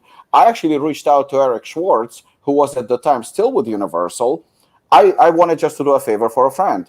And I said, like, listen, Alex is back and stuff like that. You guys want him.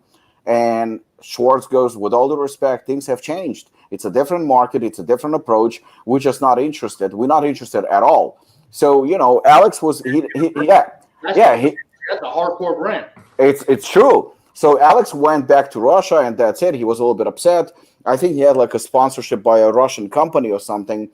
And then I think about maybe 2 years later, like Apollon started to make a little bit of noise, a little bit of popularity and stuff like that. So I was flying to Moscow on business and he said to me, let's meet up for, to talk. We met, we went for dinner. Might be already like 2 or 3 years we were in business. So we were doing a lot better. We took a few steps further. So we went to a restaurant, we're sitting there and he goes to me, you know what? I've been watching you guys and you know what? I'm in. I'm in. And, we were sitting there and I think that kind of changed our relationship a little bit. And I said to him, you know what? We're not interested.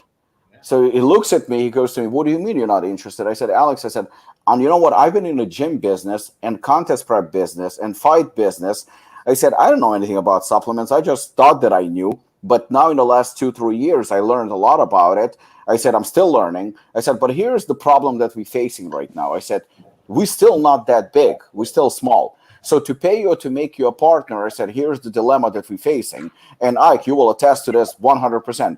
I said, the problem is like once we tell the consumer there is a protein container and Alex is using it. So the ones who are into bodybuilding, the ones who are following the sport and they know what's up, the drugs and the whole stigma, they will say, well, you're bullshitting me. Alex doesn't look like that because he's taking your product. We know better. So now they're not buying because of you. I said, now we have the flip coin, which is the average consumer. We tell them, well, look, Alex Fedorov is using this container. They're like, hold on a second. So if I use your product, I'll look like that. I don't want to look like that. They're not buying either. So on both sides, it's a lose-lose situation where you go like, who the fuck needs them? Like I said, it's a sad, sad situation, but this is where we are right now. So I'm not surprised that somebody like Greg, who had who has a great following, will deliver a lot more than Sean Rosen. Yeah. No, bro. I love seeing where you come from a business perspective and share that insight, man. You're learning the ins and outs of this thing, and there's a lot of brand owners today, man, that have been doing this for a long time, and they're still stuck in 2000, thinking that's how they're going to grow their brand. And they're losing money. And they're losing every year, losing money. So, and trust me, it sucks. Like we said, we're all bodybuilding guys, hard at the end of the day, but just not what it is anymore. It's just not. And it's easy to ask to be a partner in your business 2 years later after you've grinded, worked, put your own money, put all those hours in, and hey, it's popping up, man. I want to be a part of it now, right? Yeah, and nothing against Sean. Sean's a great guy. He's not a strong social media guy, I'd say, by any means. There's probably a handful of bodybuilders that are really good on social media, that have great engagement, that have built a great brand for themselves, and those are the ones that maybe a couple would be interested in. Yeah.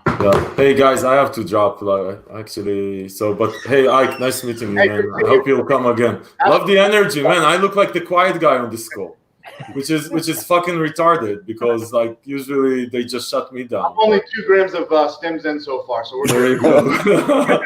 Okay, awesome. Take care, TJ. Guys. Bye. Take care, TJ. Yeah, I gotta wrap it up probably like 5 minutes, but no, hey, let's do this again, man. I could talk for hours on this type of stuff, but yeah, you're right, man. The industry's changed, and you got to find out where you're going to put those dollars. And I remember when and I won't mention names or the brand here, but I'm at a trade show. Shane, you were probably at the trade show, and I see this massive line that like goes outside the Expo Center.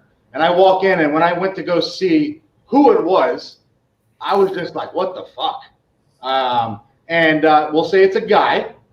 Doesn't look like he works out at all, but major social media influencer. And you've got this massive, and I'm like, I just don't get it. I mean, good looking dude, But you saw him in the gym. You say he's a skinny guy at the end of the day. But you know what? That dude's built a massive following and engagement. And hate it or love it, that's what's resonating. And the more we have to think about it, because we're going to try to keep selling to our legacy consumers as much as we run. The guys that are 25 who are now 30, who are now 35. But you know what? Now they're maybe getting into a family, having kids, working out less, so they're going to start dropping off as they get older, right? So as that stuff starts to drop, as a brand owner, if we're not continuing to bring new, young consumers into our funnel, into our business, we will die. And 100%. the younger ones we get are going to be more and more less wanting to go to a store. Shit. Yeah.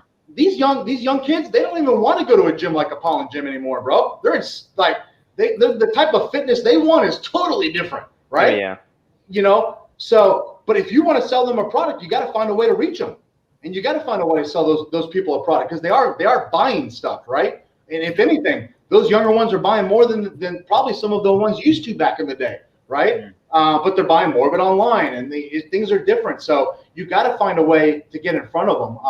Not to say you can't build a badass bodybuilding hardcore brand, do a couple $1 million a year, have 3 employees, bring $150,000 home a year, and have a great brand and focus on bodybuilding. Not say it can't be done, right? Everybody depends on what you want to do at the end of the day. But I think as any brand owner, you gotta know what your brand is. You gotta know who your consumers are. We call them consumer archetypes. Sometimes you want to label 1, 2, 3 different consumer archetypes. What's the age demographic? What's your gender demographic? Where do they shop?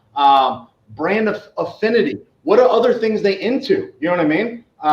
One thing we did at Pro Supps is we found a lot of our consumers were older. They were over 30 years old. But you know what? They liked Jordans, Apple Beats headphones, and a couple other things, right? Trust me, I'll be there soon, and I'm sure there is for sure, man. A lot of people over 50 buying supplements. But in order for us to survive, for any brand to survive, and then we didn't talk about food, drug, and mass, people buying supplements at places like Walmart, grocery stores, and things like that. That retail environment's still pretty strong right now, and those retailers like Walmart are getting heavier into this space. Walmart wants to basically say, you know what, stop shopping at GNC and Vitamin Shop. I have those products here, and I got them at a better price, right? Yeah. So the consumer can walk in and buy their laundry detergent. They could buy their soap. They could buy some chicken down the aisle and walk out with a pre-workout. One-stop shop, and that's convenience. That's what these people want. So we got to find as brand owners, where's our best chance to survive? We only have so much money. Where do we put it? And we fight to win at the end of the day. If you can bring in now, if you can bring in like a Greg Doucette and find something, where it's tangible, where you can measure and relate that sales trend, it's all transactional. I'd say it's worth finding a way to make that person a partner in your business at the end of the day, right? Unfortunately, we just weren't able to get that with Greg, and we parted ways. But to be honest, this is not a knock on Greg. I didn't know who Greg was until I came to RYSE. But again, I wasn't aware he was till like a month or two ago, and I was doing a live Q&A with a buddy of mine, and somebody said, well, what do you think about what Greg Doucette said about this training program or this paradigm of training? I thought, who the fuck is this guy? So I had to go look it up and see all of that stuff. That shows how I've aged out at the same time, because I went and talked to some. So TJ's daughters, I think, are 16 or 17 right now. They're going to the University of Texas, and I think one of them goes to Texas Tech in college. So I asked those girls to ask their boyfriends if they know who Greg is. And they basically said, Greg's our idol. Like, literally, Greg's their idol. And he's the funniest, craziest thing on YouTube, right? Yeah. But again, that's 16, 17, 18, 19, 20-year-old kids in college who are working out, partying, doing what they want to do. They want fucking supplements, and they follow a guy like that. And here I am. I don't even know who he is. Yeah. So, we have to find a way to you got to look at those things, and again, that might, internationally is a totally different animal, Lukasz, right? In terms of some of this stuff, but domestically, it's just a different ballgame. And that's what I'm trying to adapt. I'm trying to learn and find my ways.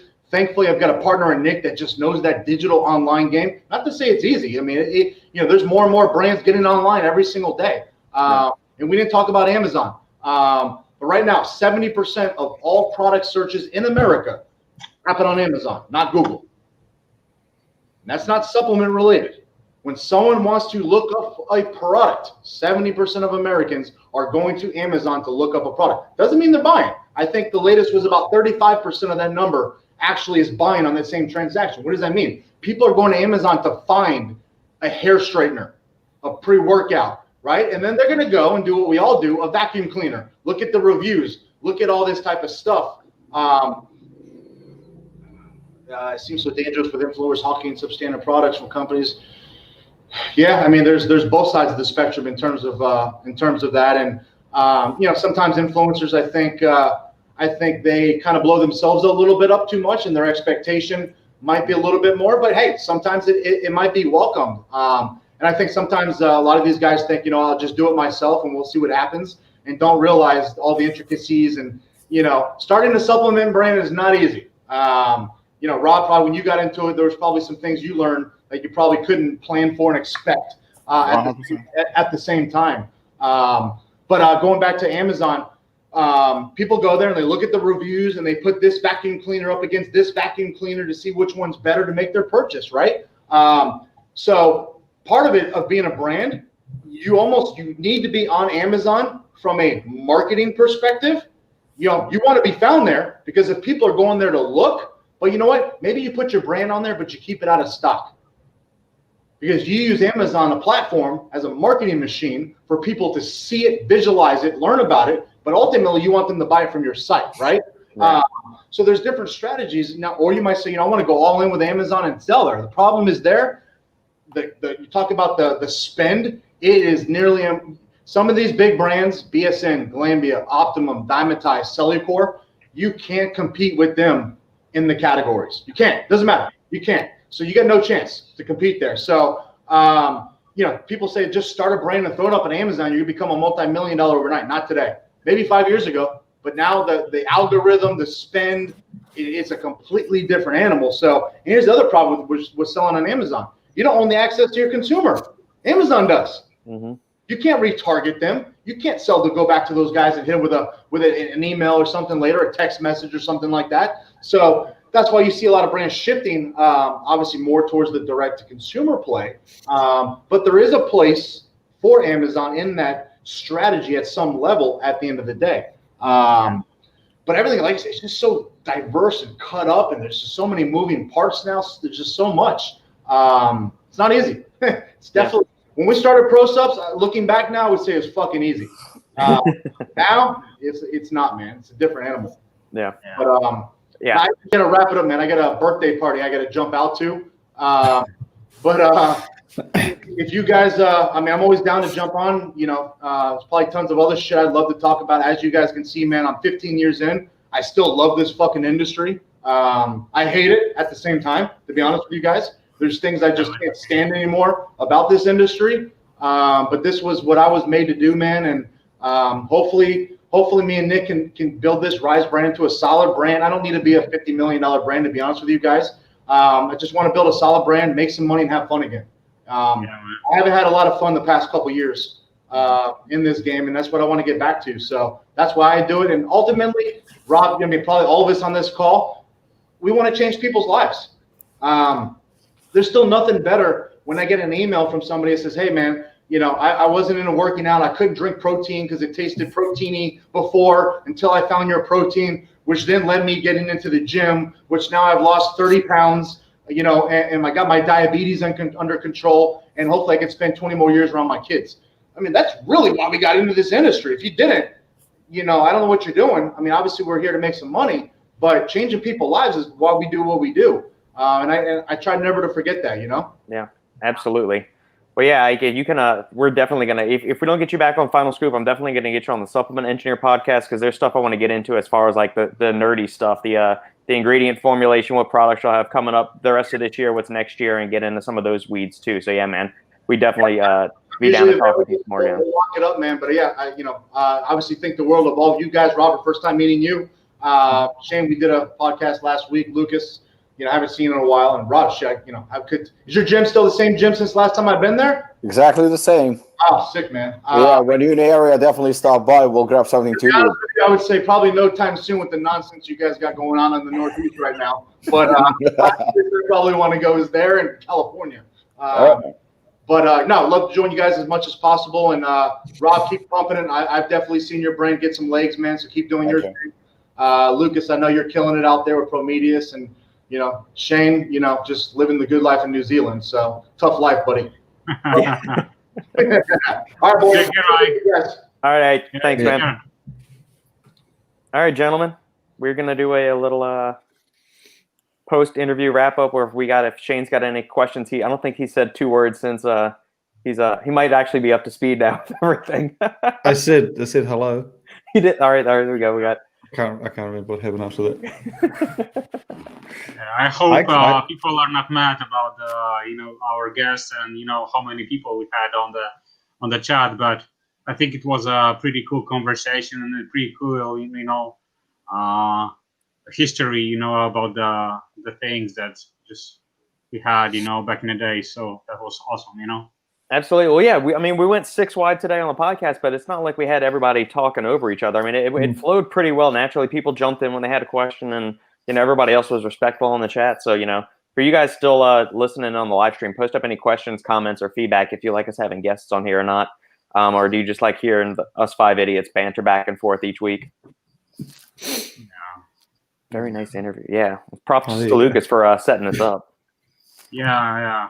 I'm to be honest, I'm excited about your conversation with Ike. You can also set it up because last week I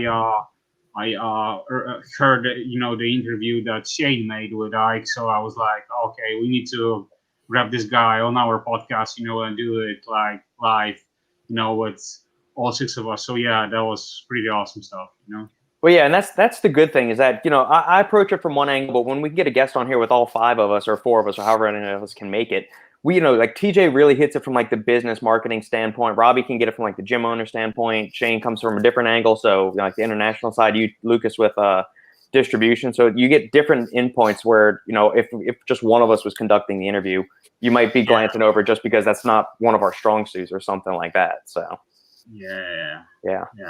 Robbie, we got a question for you, man. How many liters is that thing that you're drinking? Yeah, I think it's a gallon. Actually, it's my new favorite thing. I like this because what we have like half a gallon. Everybody has like half a gallon or something like that. This is a gallon, so I'm trying to make myself drink a gallon a day.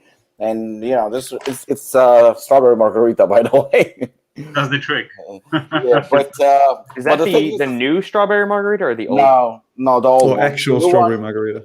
The new one's gonna be next week, I think. So I'll be sending you some.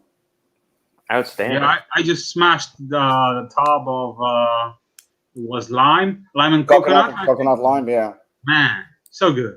Yeah, people love it. You know what? It's not my favorite, but people absolutely love it. It's like number one. It's super refreshing, especially when it's summertime. I'm drinking it nonstop, but 9 months out of the year, here and there. So good.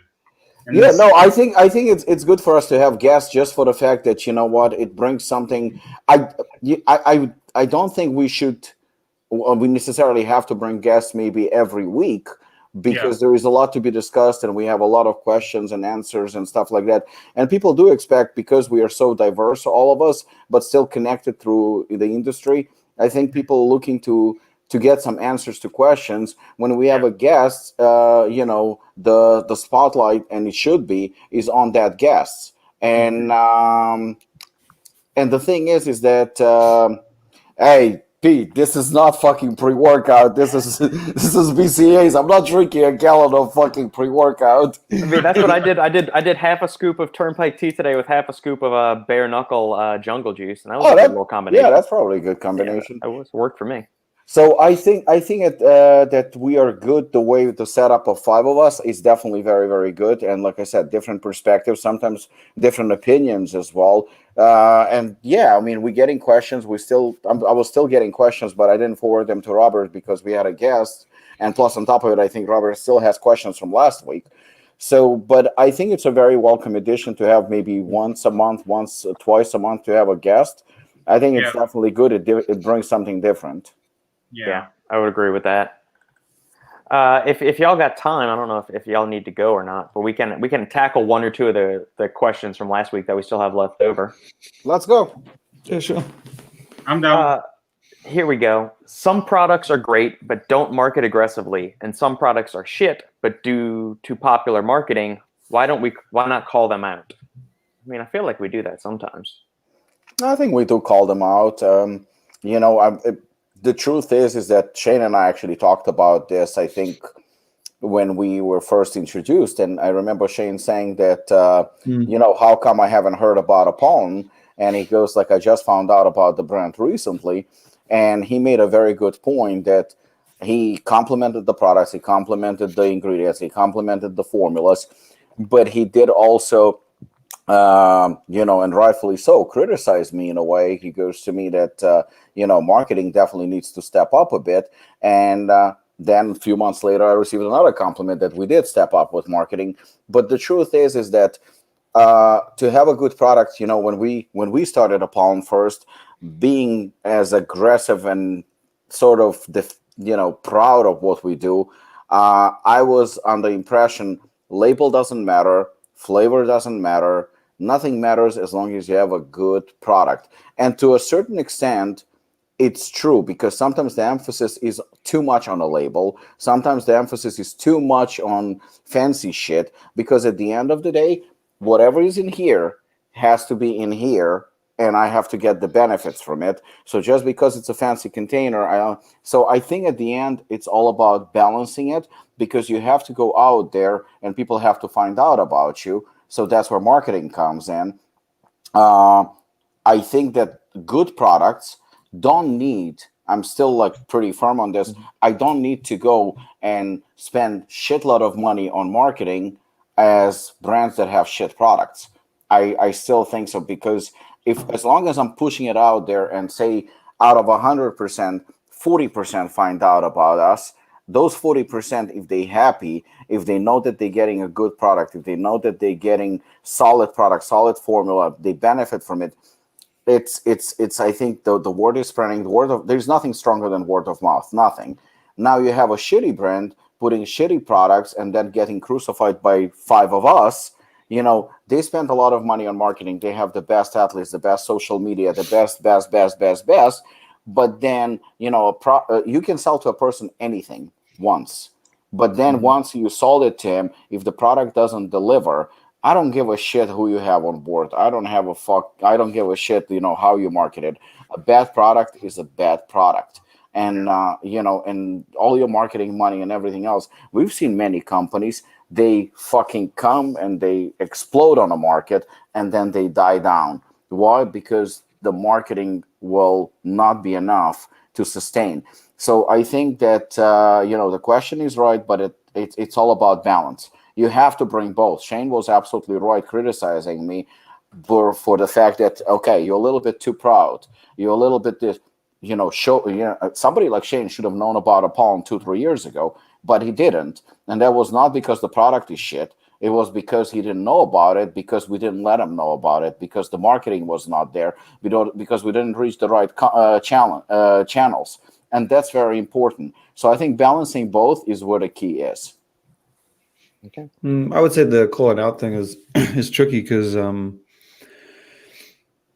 have the like we were talking about last week with the dosages on was it a pre-workout or something, and we're talking about beginner pre-workout and all this stuff, and it gets tricky because people called out Apollon saying the caffeine was too high. Was it like a year ago? Yeah. And so everyone was apparently hating on high, and now all of a sudden it's great. So it's tricky to argue when you should call something out, because that's your perception. The same way if I say, oh, that protein tastes like shit, I might just not like vanilla, which I don't. So it's hard to sort of sway. And then you get it's the same with our discussion about, why get a half dose or like a lower dose pre-workout? Why not have half of a more intense one? But then that's essentially the same thing. You're already getting lower dosages, and the only time I think it's worth stating that something is lightly dosed or a bit shitty is when it is actually physically flat out, without a doubt, 500 milligrams of creatine, half a Right. 100 milligrams of citrulline, and it's like, yep, this is pretty shit, very obviously shit. Yeah. And you have to learn, I think, I've learned to see the angles, I guess. So, I mean, you get 100 milligrams of caffeine, okay, it's a little light, but then you get 6 grams of citrulline and 2 grams of beta-alanine. And then you get a gram of creatine, but then they have their post-workout has 4 grams of creatine. So you have to learn to see from these different angles how it's meant to work, how it's meant to, rather than just say, well, that's shit, call it out. And then you end up with the high caffeine argument and you just didn't understand it, just wasn't for you. There's no reason to call it out. But yeah, it's the marketing thing, as Robert pointed out, it's a balance. You market too much, your formula's got to be shitty. You don't market at all because your formula is too high quality. And you find the fine line in the middle, and sometimes it works, sometimes it doesn't. I think Ghost strikes a perfect balance. Same with Redcon. I mean, I feel like Ghost formula is a little bit more, and then Redcon's a little bit less, but they have a very good balance. Whether you like them or you don't, they have a great balance of good formulas, great marketing, and extremely popular. Both started around the time too. I definitely agree. And, to your point about Hooligan, for example, it was criticized. I get it when people criticize Assassin because it is a little bit out there. So I'm totally okay with it. No, absolutely nothing. So I think that the criticism, say, for example, from a certain people on Assassin, that it's like so crazy. I don't understand. The criticism on Hooligan, I never understood because all they picked was, it's too much caffeine. Too much caffeine according to who? Too much, I mean, that's my point. It's well balanced. I even heard the positive, reviews on Hooligan where people would say, well, this is not your daily pre-workout. Once again, why not? It has a perfect amount of citrulline. How can it be your daily? What? Why? Yeah, exactly. Like it can be because of it's the same point. Those are the people who are listening, say, to somebody like you, or they're listening to somebody like Robert, and they saying, well, I can go against Robert because Robert is bringing like a legit point. There is a good pre-workout. But now they look at it like this is not a daily. And I think the one who actually brought up that it's not a daily pre-workout was Ryan from Fitness Informant, which, we agree to disagree on a lot of things. And that was one that few people picked up because he said it's a great formula, which, I appreciate it because he did attest that it's a great formula. It's fully stacked on all ends, when it comes to ingredients. But he said it's too strong, which, again, depends on who. Subjective. And he says this is not a daily, this is once a week pre-workout or maybe once a month or something like that. He said clearly, of course, I disagree. I think you're right on point when it comes to Ghost and it comes to Redcon. They're not crazy, but they well dosed and they well balanced, and they well balanced with marketing. And then we have 2 popular pre-workouts. One of them, I'm going to say which one it is. The other one, because I'm going to criticize it slightly, I'm not going to say. It's a very popular pre-workout, but it's exactly what Shane just said. You look at the top, citrulline, properly dosed. Like, I think it had like 4 grams of citrulline. And then you have this one, properly dosed. And then you go down and you notice something like alpha GPC, 100 milligram. Okay, this is not a well-dosed pre-workout because that ingredient is on. And then you see tyrosine, I believe it was also like 200 or 250 milligram. You can't really, even though it's a very popular pre-workout, you can't really say that it's properly dosed pre-workout. You're going to get the energy from the, from the stimulants. But in my opinion, whatever is on the list, on that supplement list, whatever you put on that supplement list, especially if it's a, fully transparent formula, everything has to be in a range. I'm not saying exactly the number, like citrulline, we know, like, for example, 4 to 6 grams or something like that, or 4 to 10 grams, So if you put anywhere in that range, it's a properly dosed pre-workout. Once you drop citrulline to like 1 or 2 grams, it doesn't matter if everything on that list is properly dosed. It's a not well-formulated product. Obviously, some corners are being cut. Obviously, it cannot fit that formula. But like with caffeine, like Shane said, it's very, very subjective. Then you have a proprietary, well, it's sort of kind of half a proprietary blend. It's a product by a very good guy, Jake, that he made El Jefe. So if you look at that product, El Jefe pre-workout, it has it's a prop blend in a way, half a prop blend. All the ingredients are actually very well dosed. But when you go to the prop blend of his stimulants and you look the actual milligram for milligram, it's pretty intense. I mean, it has like 2 or 3 grams of proprietary blend. But if you try to calculate and you actually subdivide it, it's probably somewhere within the range. But, and I tried the pre-workout. It's pretty good. I don't know why he did that, the energy blend into a blend. But nevertheless, in my opinion, it's like a well-dosed formula because everything that you see on the list, citrulline and everything else, it's actually very well-dosed. So I think it's very, very subjective on a lot of things. But you can't argue with Ghost. You can't argue with Redcon, because maybe they're not for for heavy hitters, and they're not extreme pre-workouts, but they very well blended, and they very well, in terms of marketing and in terms of product. I think they're right on the level. They're paying attention to both, and I think that's what makes them so successful overall. See, I sent you guys one pre-workout on WhatsApp. I don't know if you can see it. But yeah. Perfect example of another one. Great dosages, 3 ingredients, but then you see the price, and you sit there and go, $50. All right, here, I'll share this with everybody. So we got. But see, again, this is another one that you can't be where do you find those kind of candies, man? These are the guys that make the protein cookie butter powder. All right, there we go. For all the viewers out I came there. across it I think it's been around for a while. I came across it the other day. I was like 6 grams of citrulline, 5 grams of creatine. These are some respectable dosages, but I would expect to be paying $15 to $20 for this. I would not be paying. You know what? I like the info. No stimulants. I mean, yeah. Well, they could also say no ingredients. See, this one I think is worth very obviously calling out because of its price. Like, again, it's very clear. You can't knock it for its effectiveness. It's not going out there saying get the most powerful pre-workout in the world. But this is in fact very, very tricky one, because only 3 ingredients, but properly dosed. Yes, so someone could come out and say the most well-dosed, science-based pre-workout, and you can't knock them. But for $49. So you can make the whole argument about this, and not make, like most brands do. They tell you how it is, what it does, all this, get to the end. Then you don't find out that it's $49 until you're at the checkout.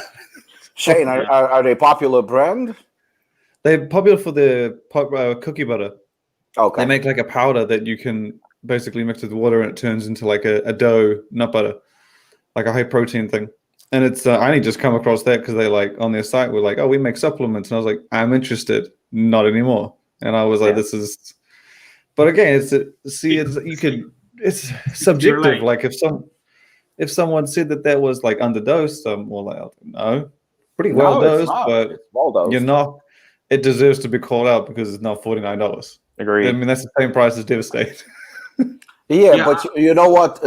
Speaking of that, but is this a pre-workout? Is this a product? Like if somebody's like the question that was posted to call out, is this a product that we legitimately can call out? I wouldn't even call it out. I'm like, I would hope that people would look at it and be like, oh, cool, 3 ingredients. Like, oh, $49. I honestly would pay $19, $20 for that. Yeah, that might be a little bit too low, but I would, for example, buy separate creatine, alpha GPC, and. I mean, very few brands would sell those 3 separately. Almost none sell alpha GPC separately. But the question is, what do we prefer? Something like that only has 3 ingredients but properly dosed, or we would prefer something with 6 to 8 ingredients, which some of them are properly dosed and the rest are just But that's the thing. But then, like we said, how we're like, why would you buy an underdosed product when you can buy a top performing one and half it? But then it's essentially the same thing. You'd be buying a product for half the amount to take it twice as much because you don't like stuff as intense. But then you would be able to make the same argument. Devastate or Hooligan at half the amount now becomes underdosed. So you can't. I mean, that's why I feel like products that are $20-$25 that are like don't have a lot in them. They're just very basic. They have their place. But so you would say with this product, if the price was not $49, but say $25, $29, this is you just would an be okay obvious with thing. it. If this was $19, hell yeah. Okay. Yeah. I would have no problem. I mean, I would take it. I mean, It someone should be would well though. priced, in my opinion, as well. Yeah, and it seems like it's like that. Is Apollon going to Prometeus, Lucas? We were supposed to talk about this, but COVID actually fucked us over. So we'll talk in 21. Anything is possible. Maybe contract is on the way. We should get Lars on here. We got this was one from I need to bring Big Boss. I need to bring Big Boss here. Yeah. I don't think he would be a. Yeah. It'd be funny. You would need to put a mask or something. It'd be funny if you got him without a camera on. Fuck me, man. That would be crazy. This is from the list of questions last week. Any thoughts on doing the final scoop more than once a week? That's the answer. We could always just do 2 hours and split it up into. Yeah, we'll only record the first hour, make that live, and make everybody wait for the second hour afterwards. No, I will tell you from my perspective. For me, it's not an issue, to do it even 3 times per week. But the main problem is that we all live in a different time zones. So sync everything up. It's fucking. We'll record 2 hours, and then at halfway we'll be like, "Thank you for welcome to the second episode of Final Scoop," and then just pretend like the first didn't happen, and then we just throw them up. Yeah, that's a clever way of doing it. That's time is the great limiter at the moment, and our time zones are all kind of jacked up. I would say that TJ's got a full docket of shit to go on. So yeah. No, even with once per week, you're 6 episodes away from half of your content. Very true. That's very cool. true. I'm happy that someone appreciates our job and everything. So yeah. Yeah, man. It's consistency, which I love doing these. I look forward to doing this each week. If I could make Joe Rogan money doing my podcasts between this one and the Supplement Engineer podcast, man, that's all I would do in the supplement industry is have engaging conversations with brand owners, ingredients, specialists. I feel like you need much. I think it's also about supply and demand. And I mean, I don't know about you guys. I think Lukasz told me that he's also getting a lot of messages. I get a lot of messages about Final Scoop. I get a lot of, and from people that I would never even thought they're listening, but they're like, yeah, I'm listening to Final Scoop. I like it. So I think that there is demand the other day to me. They were like, hey, I heard you on the Final Scoop and blah, blah, blah. And I'm like, the fuck? And they didn't even say that. It was just passing conversations. Like, yeah, I heard that on the Final Scoop today. And I'm like, oh, shit, you listen? Damn. I had a question this morning. Guys, are you doing the Final Scoop? I'm like, yeah, we are. Yeah, so, I mean, it's very, very cool to see that, we only have been doing this for a few months. But there's definitely, I think, I don't know if I want to use the word demand, but there is definitely, I guess, we filling the void, and maybe it makes it sound like we are avengers of something. But the truth is there is a lot of misleading information, and the fact that we are so different time zones, etc. We bring a lot of different perspective to the topics, various topics that we cover. And I like the fact that other than, the questions that are coming that we aware of, because I get some of the questions and then Robert can see them ahead of time. It's literally unscripted. We never know what shit Shane's going to ask us. And that's always like when he goes like, this question is for Robert. I'm like, holy fuck, what is he going to ask? So, but I like the fact that we don't know this and it's unscripted. And I think that's what makes it so special, because we don't hype up products. We criticize, we share, our experiences, we share our, I don't want to say expertise, but our opinions on various products. Some of us like certain products that others don't, and that's fine. But it's up to a consumer to decide. Yeah. We should hype down products. We should do a weekly segment of hype down. Just be like, whoa. Yeah. Don't get excited just yet. Yeah, let's tap. Well, you know how certain places would do product of the week, right? And they would be, this is a product of the week. Well, try to imagine if we did, well, we're going to shit on this particular product this week. that would be interesting. And God knows there are a lot of them. Now it's a tricky thing when you, oh, by the way, Shane, I have a question for you regarding Ghost energy drink. So Yes. I was, I don't know about if you know about distributor called Muscle Foods. They're pretty big in the United States. Yes, yeah.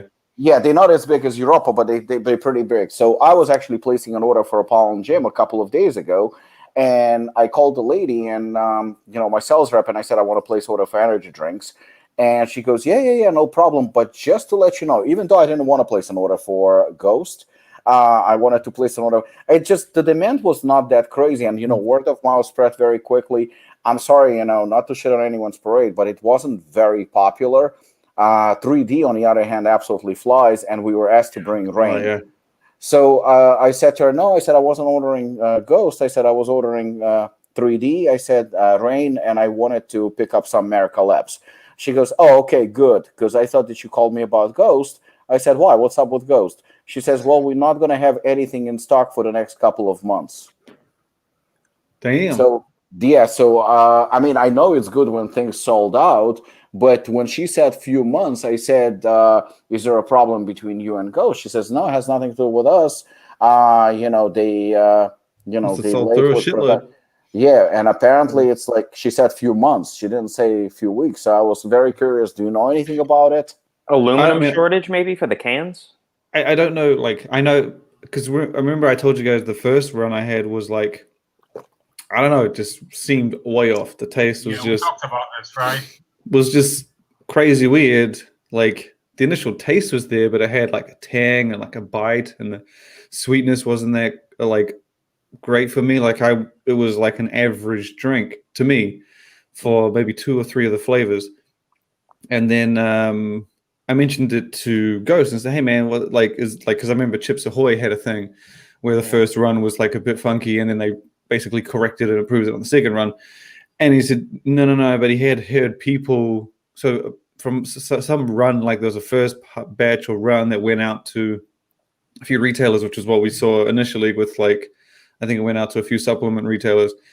And he was saying that he had people that tried that run say that there was like a vitamin-y, pretty much describing what I was kind of feeling. Although he said that some people also had a fishy smell to it, which I didn't pick up on, but like it was just a bit, some of the flavors were a bit off. And he said it was hit and miss. And then he said like there's a new run or like a second run or like basically the full production run that's at GNC, like the major guys. And then one of the big differences is the cans, like the colors of the can. So instead of the citrus being all yellow, it had a green stripe. And then the mango had like a turquoise teal stripe. So that was notably different. But as soon as I got these cans, it was like he was right. It was a night and day difference. The sleeves were much tighter, way more wrapped, almost like just felt like it was a full finish. And then the taste was just like a lot better, just a lot better. So and there wasn't like some of it had a bit of chalkiness, some of the flavors, but the sweetness was better, the flavor was better, the taste was better, and it just still not like 3D miracle level, but it was damn good for a first outing.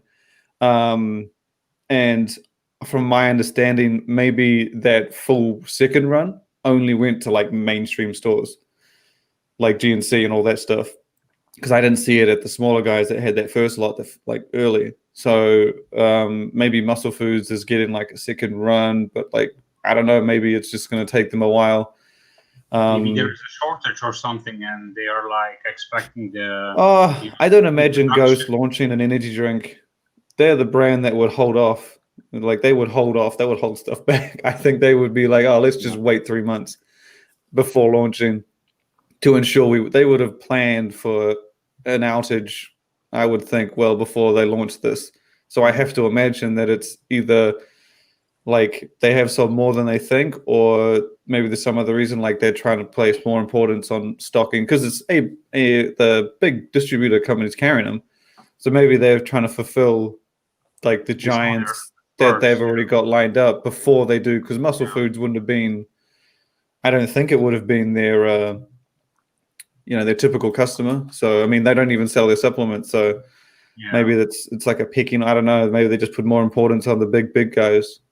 Yeah, I remember talking with you guys, and you know, I remember Robic was drinking Ghost, and he was praising it. So I decided to pick up a few cans, and I also like bought it here. It's a hit and miss, I think. The first one.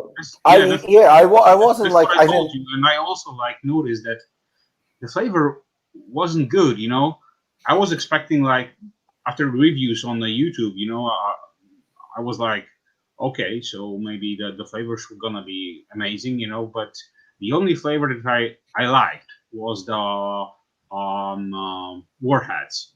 Yeah, that was the same with me. That's the one that I actually haven't tried. That one was, I think, was, yeah, exactly. I bought it from Guild Free as well.